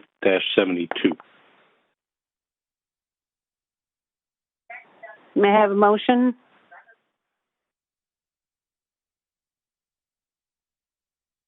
Motion, Marocco. Second, Gordon. Board member comments. Board member Adams, any comments? No, thank you, Joyce. Okay. Board member Ajmani, any comments? None. Board member Doshi, any comments? No, thank you. Board member Fulton, any comments? No comments, thank you. Thank you. Board member Gordon, any comments? No, thank you. Board member Marocco, any comments? No, thank you. Board member Nora, any comments? None, thank you. Board member Rasmussen, any comments? No comments. Thank you, Joyce. Thank you. Board member Wilton, any comments? No comments. Thank you. Chair Gutierrez-Cachetti, any comments? No, thank you, Joyce. Roll call vote. Board member Adams? Yes. Board member Ajmani? Yes. Board member Doshi? Yes. Board member Fulton? Yes. Board member Gordon? Yes. Board member Marocco? Yes. Board member Nora? Yes. Board member Wilton? Yes. Chair Gutierrez-Cachetti? Yes. Motion carries. Thank you. I'd now like Bill to continue to present Item 2011-73 regarding the approval of the audited financial statements for fiscal year ending June 30th, 2020. Bill? Thank you. We are recommending approval of Item 2011-73, recommendation to approve the audited financial statements for the fiscal year ended June 30, 2020. Authorization is requested for the Board of Directors to accept and approve New Jersey Transit's audited financial statements for the fiscal year ended June 30, 2020. We ask for your approval of Item 2011-73. May I have a motion to approve? Motion, Adams. May I have a second?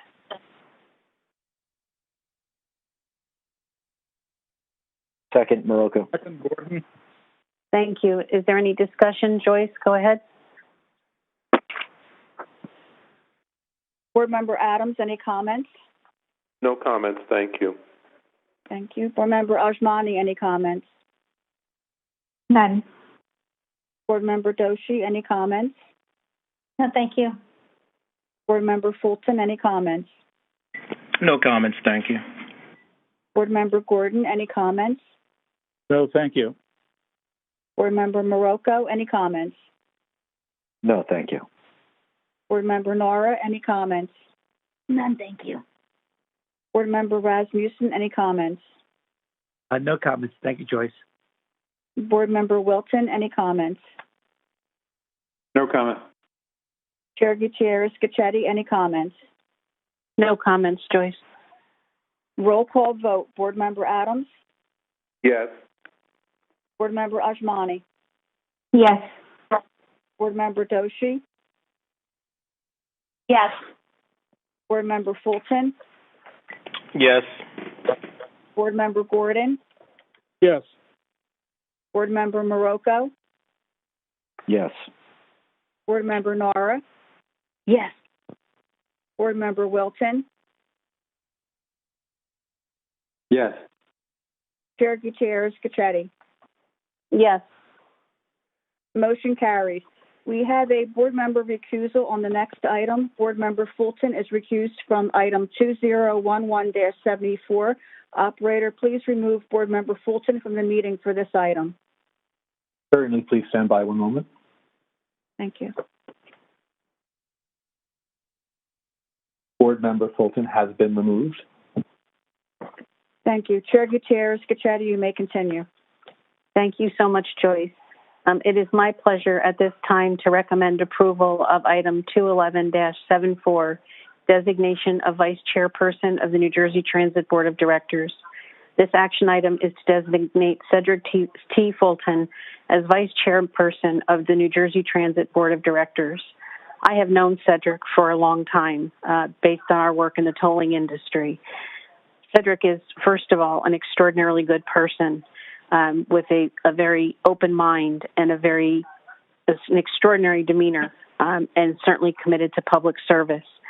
But on top of that, he is an extraordinarily skilled professional, and I can think of no one better to sit in the position of Vice Chairperson of New Jersey Transit.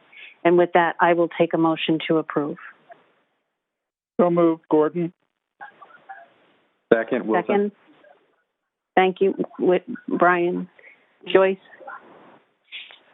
Board Member Adams, any comments? My only comment, Joyce, would be that I couldn't agree with the chair more. This is going to be a great addition to the New Jersey Transit Board, and I'm 100% in favor of Cedric Fulton being designated as Vice Chairperson, and I'm looking forward to working him as well as with the rest of the board. Thank you, Joyce. Thank you. Board Member Ajmani, any comments? None. Thank you. Board Member Doshi, any comments?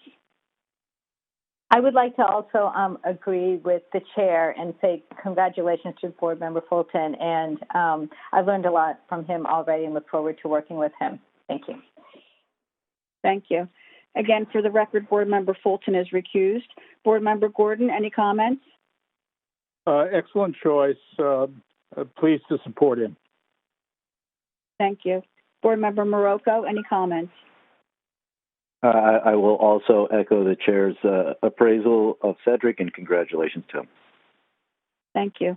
Board Member Nara, any comments? Just that I've enjoyed working with him virtually and look forward to meeting him in person.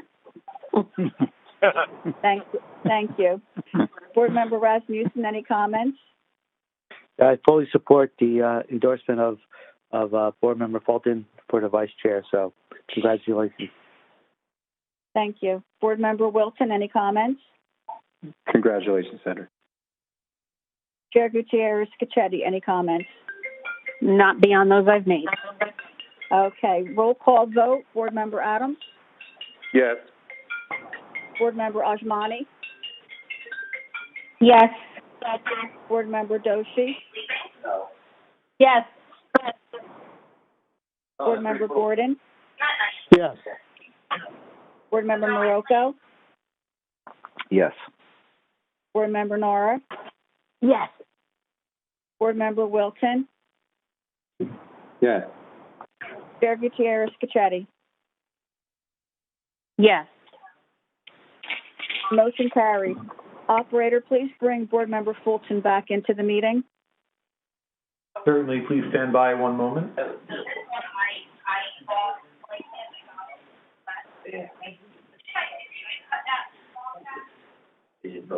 Board Member Fulton has now returned to the public session. Chair Gutierrez Cacchetti, you may continue. Thank you, Joyce. Before we adjourn to executive session, I want to let the public know that we will turn to adjourn the meeting, but no further business will be conducted. May I have a motion to enter into executive session to discuss personnel matters, contract negotiations, the status of pending and anticipated litigation, and matters falling within the attorney-client privilege? May I have a motion? So moved, Wilton. May I have a second? Second, Morocco. Is there any discussion? Hearing none, Joyce, take a roll call vote, please. Roll call vote. Board Member Adams? Yes. Board Member Ajmani? Yes. Board Member Doshi? Yes. Board Member Fulton? Yes. Board Member Gordon? Yes. Board Member Morocco? Yes. Board Member Nara? Yes. Board Member Wilson? Yes. Chair Gutierrez Scachetti?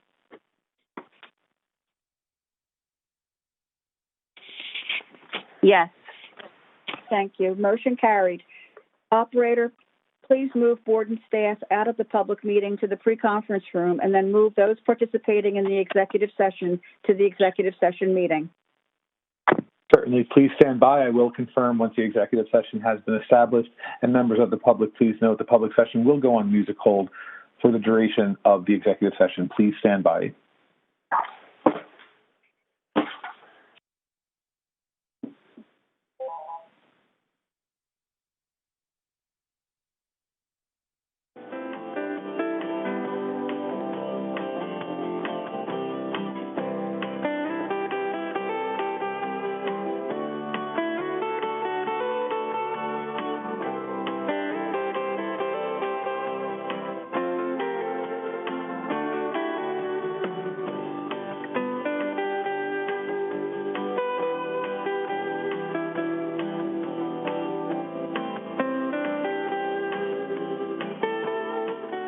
Thanks for holding.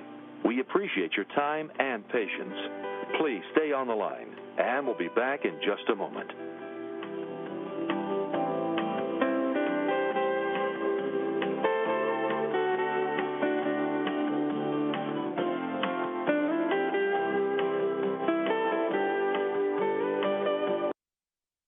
Thanks for holding. We appreciate your time and patience. Please stay on the line, and we'll be back in just a moment.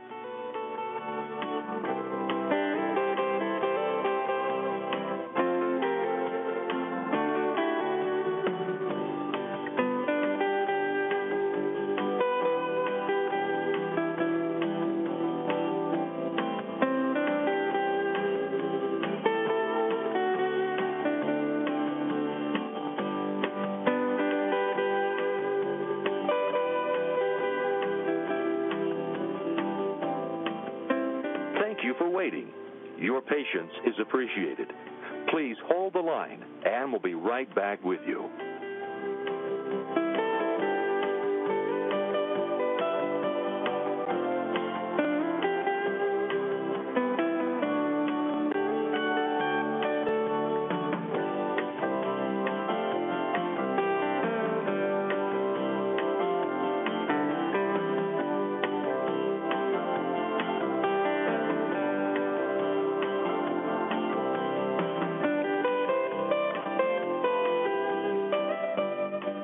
Thank you for holding. We look forward to talking with you soon. Please hold the line, and we'll be right back with you.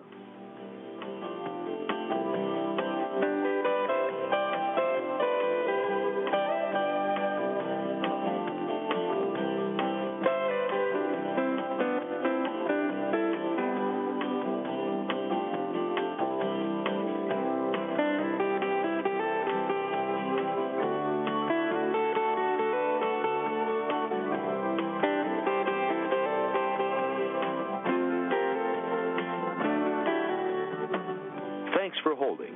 We appreciate your time and patience. Please stay on the line, and we'll be back in just a moment.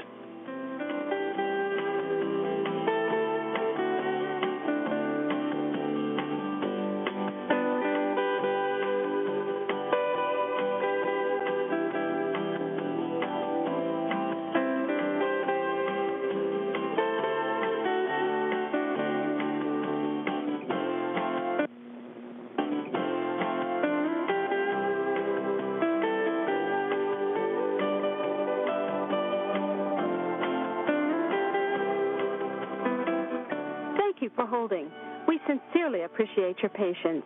Please stay on the line, and we'll be back in a moment.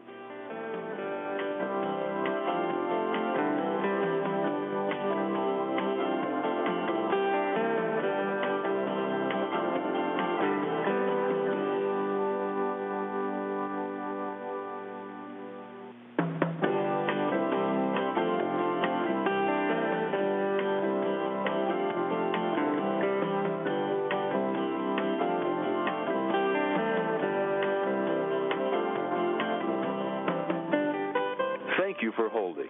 We look forward to talking with you soon. Please hold the line, and we'll be right back with you.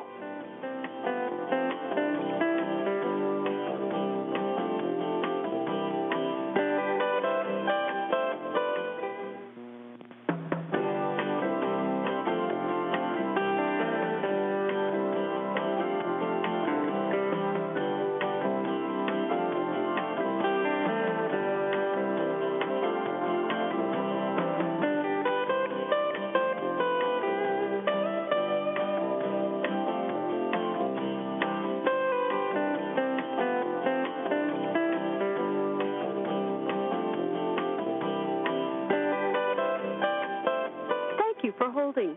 We look forward to talking with you soon. Please hold the line, and we'll be right back with you.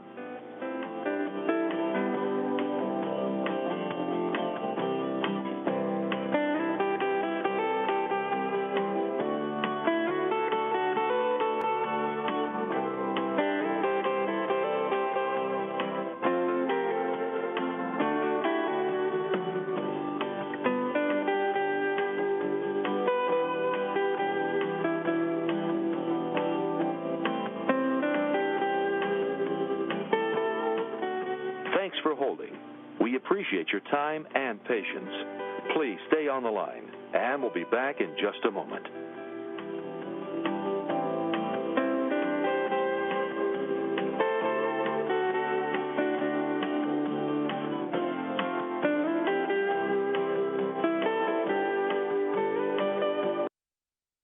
Thanks for holding. We appreciate your time and patience. Please stay on the line, and we'll be back in just a moment.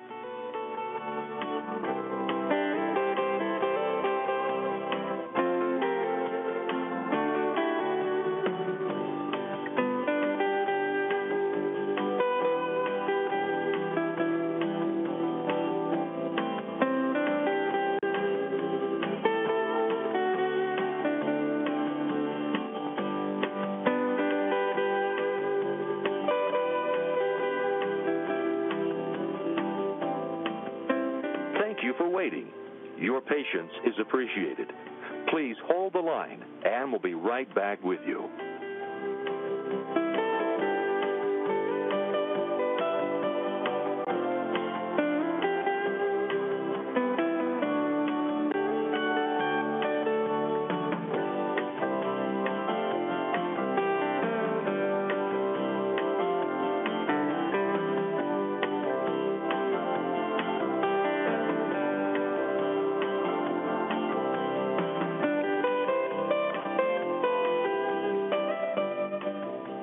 For holding.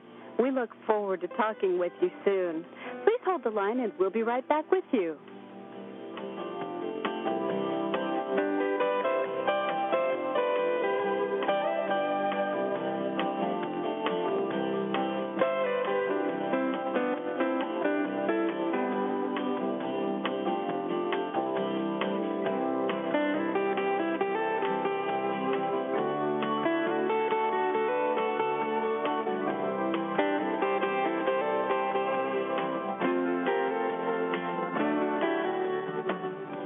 For holding. We appreciate your time and patience. Please stay on the line, and we'll be back in just a moment.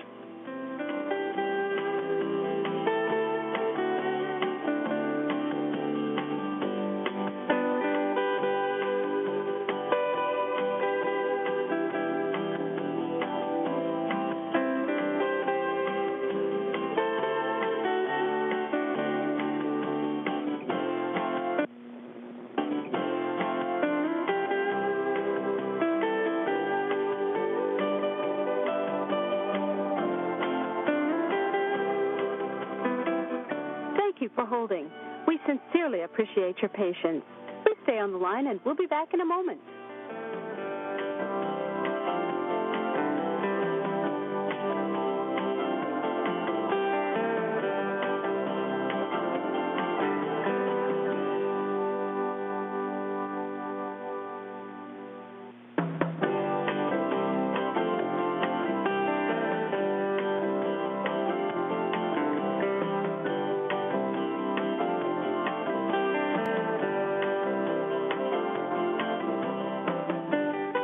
Thank you for holding. We look forward to talking with you soon. Please hold the line, and we'll be right back with you.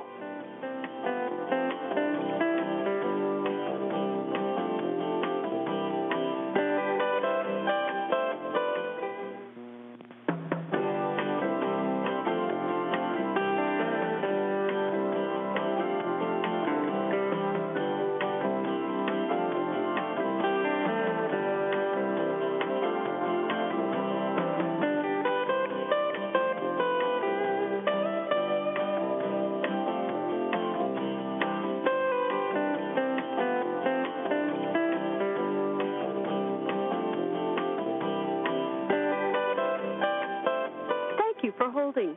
We look forward to talking with you soon. Please hold the line and we'll be right back with you.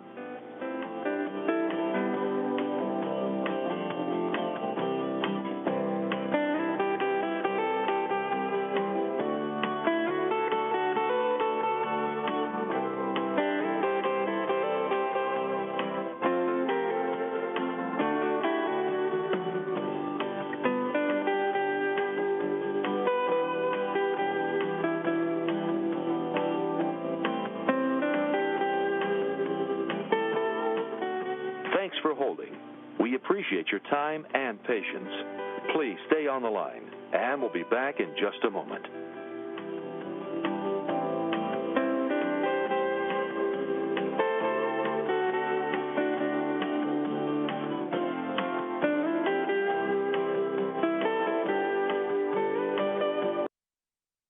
Thanks for holding. We appreciate your time and patience. Please stay on the line, and we'll be back in just a moment.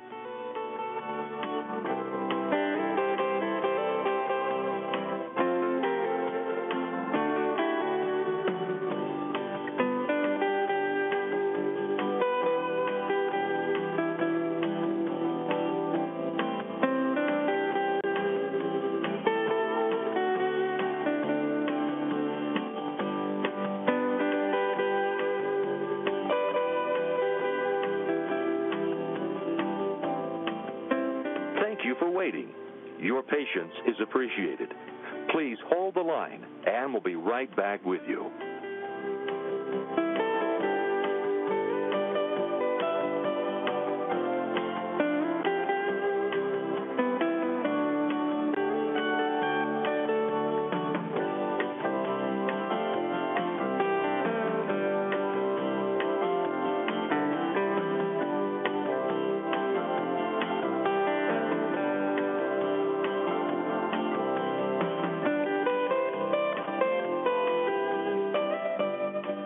Thank you for holding. We look forward to talking with you soon. Please hold the line and we'll be right back with you.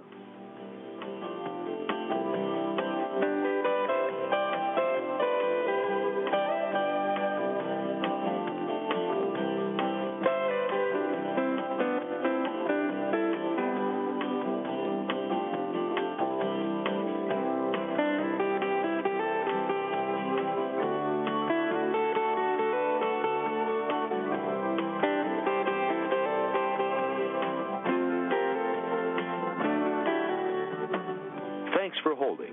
We appreciate your time and patience. Please stay on the line, and we'll be back in just a moment.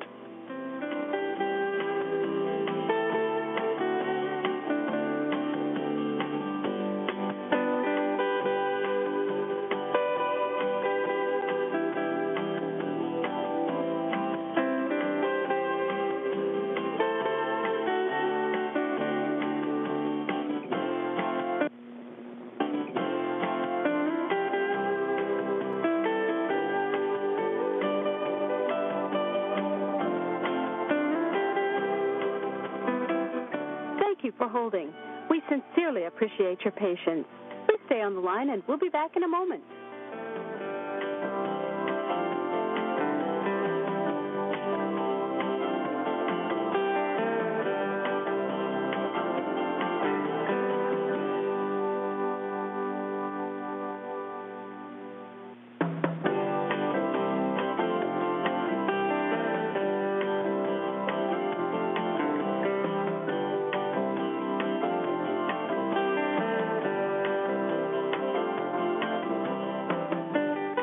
Thank you for holding.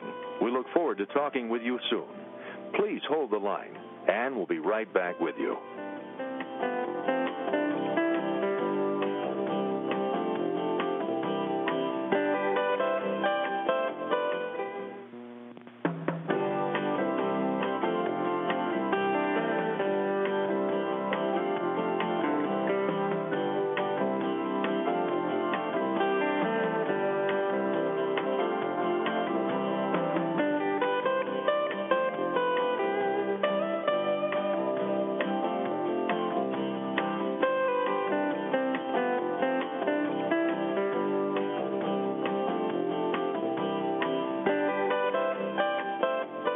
For holding. We look forward to talking with you soon. Please hold the line, and we'll be right back with you.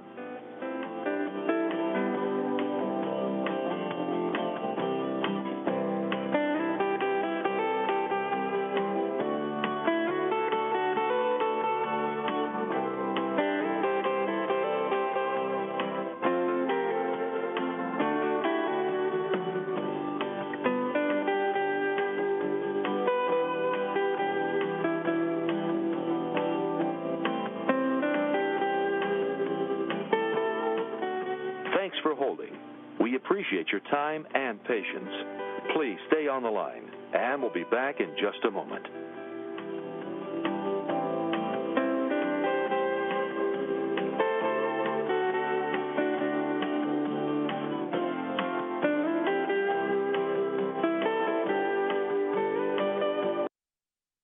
Thanks for holding. We appreciate your time and patience.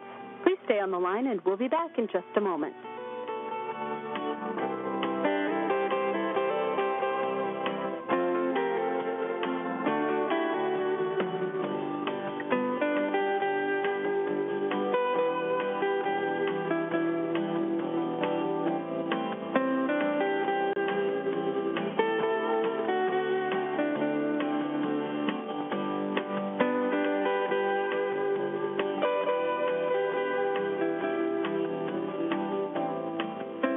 Thank you for waiting. Your patience is appreciated.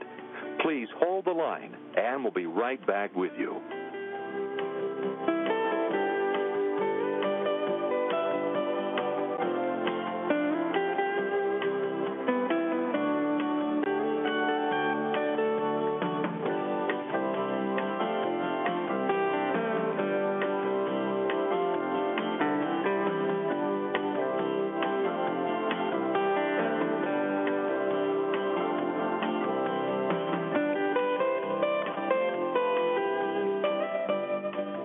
Thank you for holding. We look forward to talking with you soon. Please hold the line, and we'll be right back with you.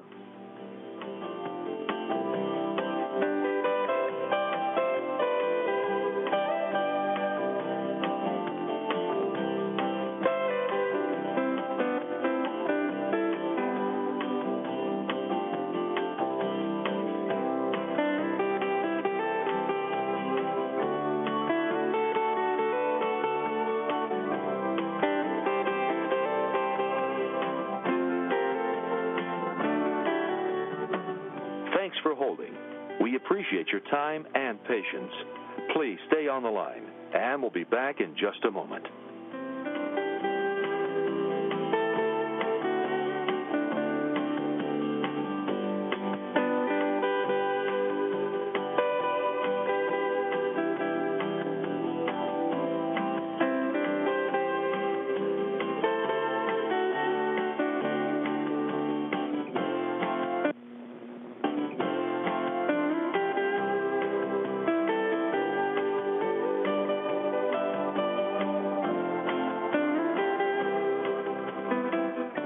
Thank you for holding. We sincerely appreciate your patience. Please stay on the line, and we'll be back in a moment.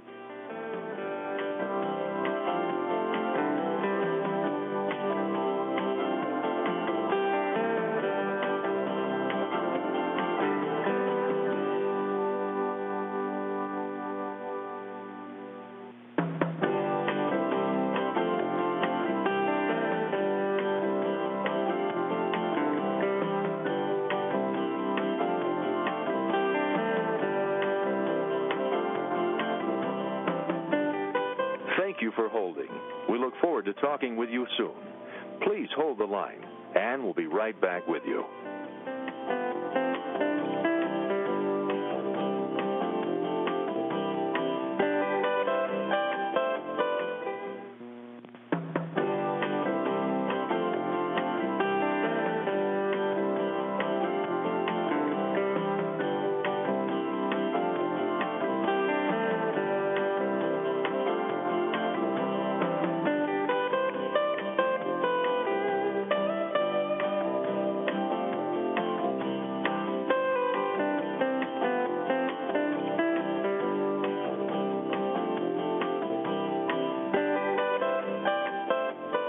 For holding. We look forward to talking with you soon. Please hold the line, and we'll be right back with you.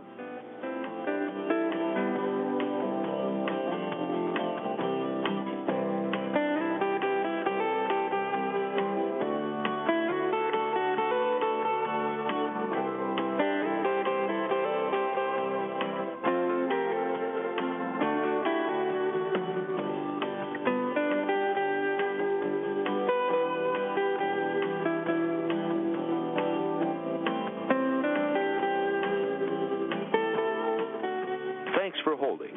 We appreciate your time and patience. Please stay on the line, and we'll be back in just a moment.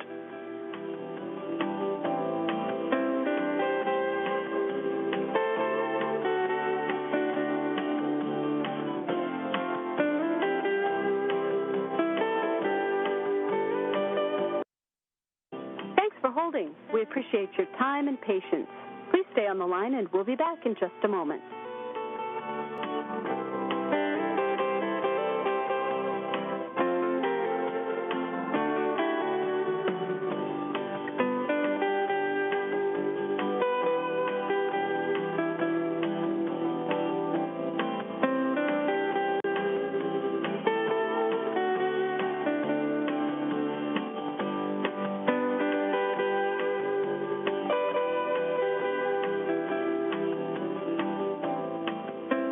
Thank you for waiting.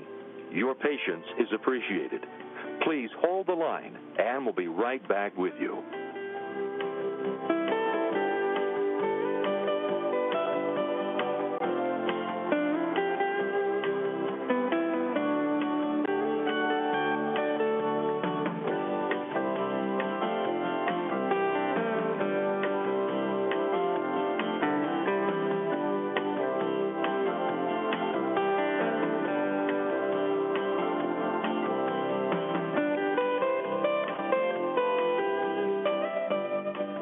Thank you for holding. We look forward to talking with you soon. Please hold the line, and we'll be right back with you.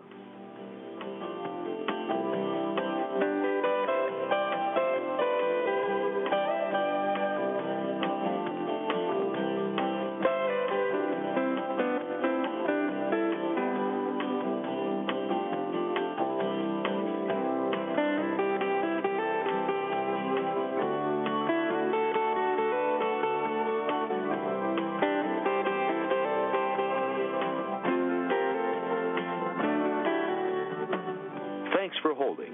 We appreciate your time and patience. Please stay on the line, and we'll be back in just a moment.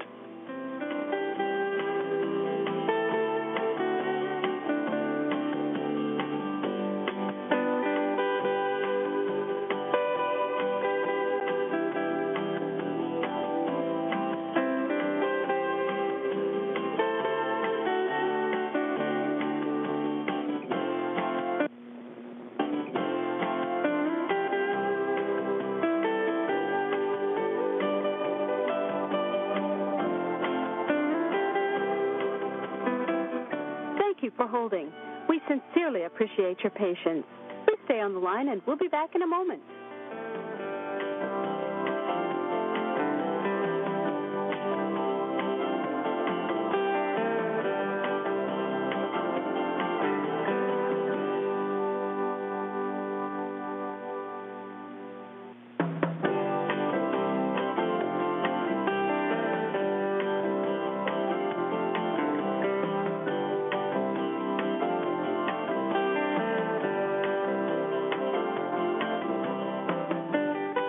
Thank you for holding.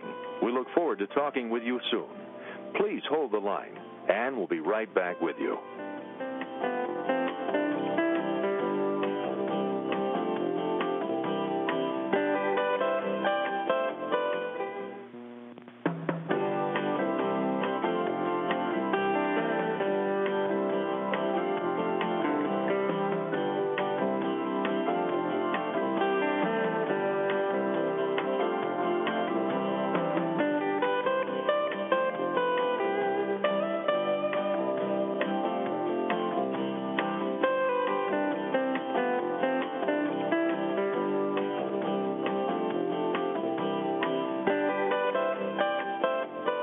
For holding.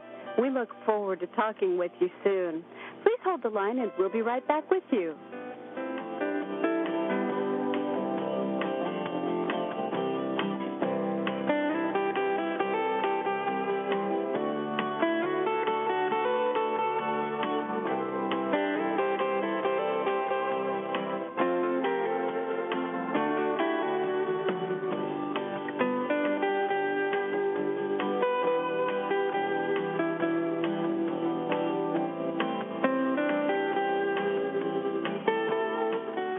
Thanks for holding. We appreciate your time and patience. Please stay on the line, and we'll be back in just a moment.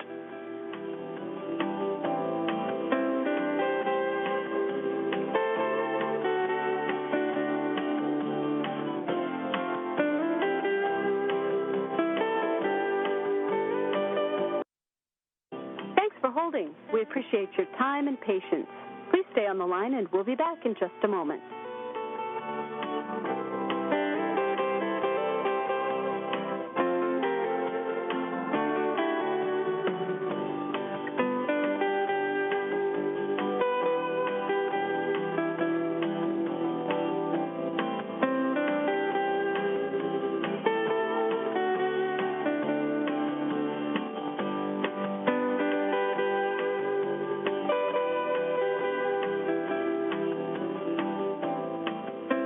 Thank you for waiting. Your patience is appreciated. Please hold the line, and we'll be right back with you.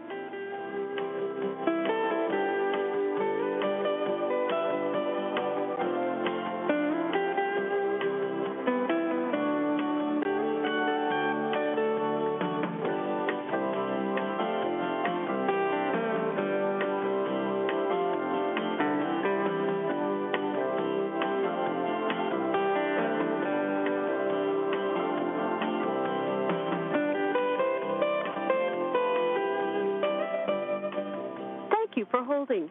We look forward to talking with you soon. Please hold the line, and we'll be right back with you.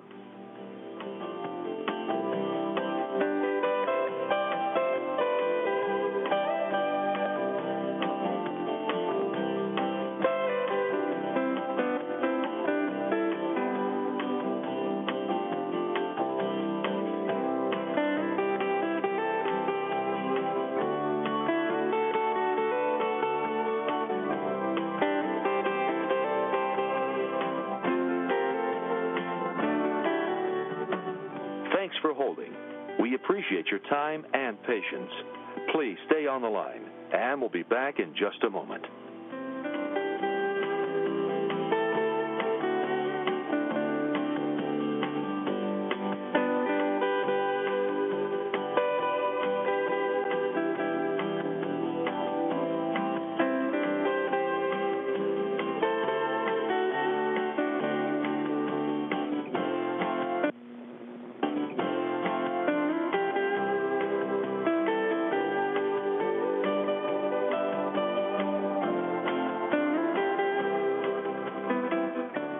you for holding. We sincerely appreciate your patience. Please stay on the line, and we'll be back in a moment.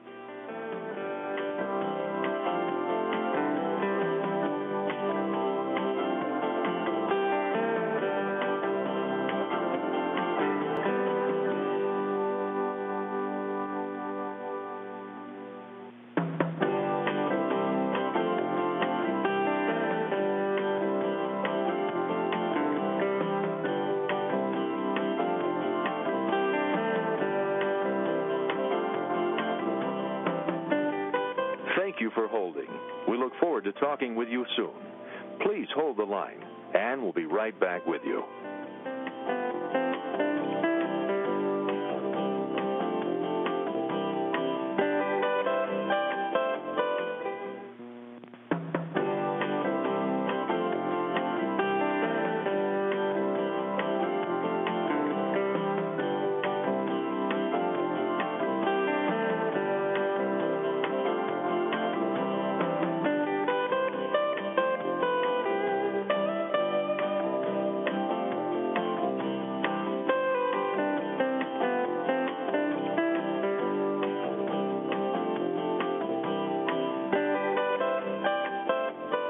For holding.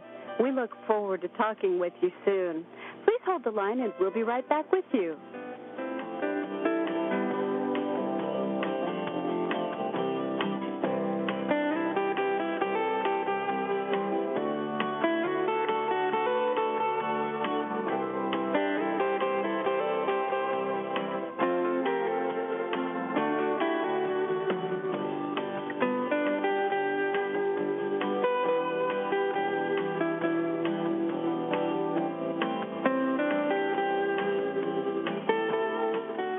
Thanks for holding. We appreciate your time and patience. Please stay on the line, and we'll be back in just a moment.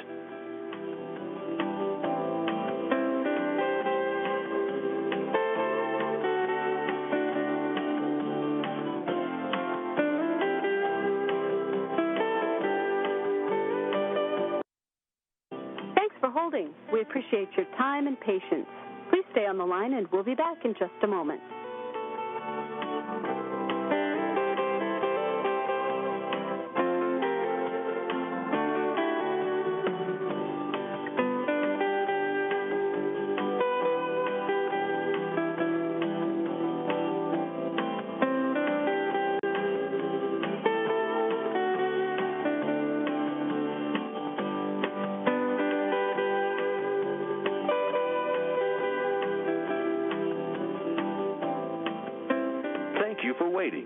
Your patience is appreciated. Please hold the line, and we'll be right back with you.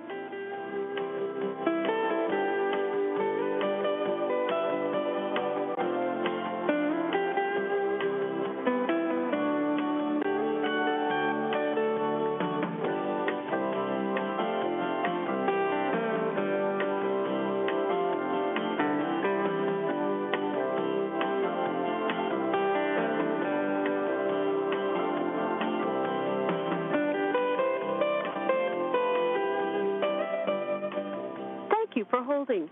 We look forward to talking with you soon. Please hold the line, and we'll be right back with you.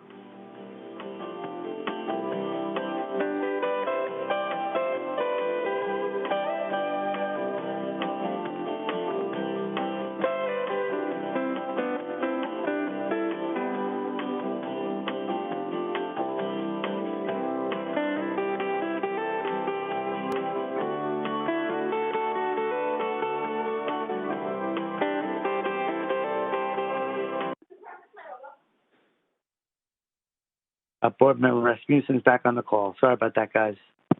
Thank you. I hereby reconvene the open session board meetings. Joyce, will you please take roll call? Roll call. Board Member Adams? Here. Board Member Ashmani? Here. Board Member Doshi? Here. Thank you. Board Member Fulton? Here. Board Member Gordon? Here.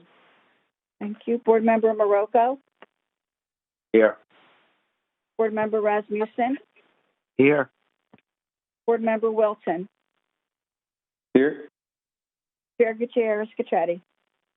Here. Thank you. Since there is no further business, may I have a motion to adjourn the meeting? Adams, so moved. May I have a second? Second, Maroka. Any discussion on the motion? Hearing none, all in favor? Aye. Aye. Any opposed? Motion carried. The meeting is adjourned.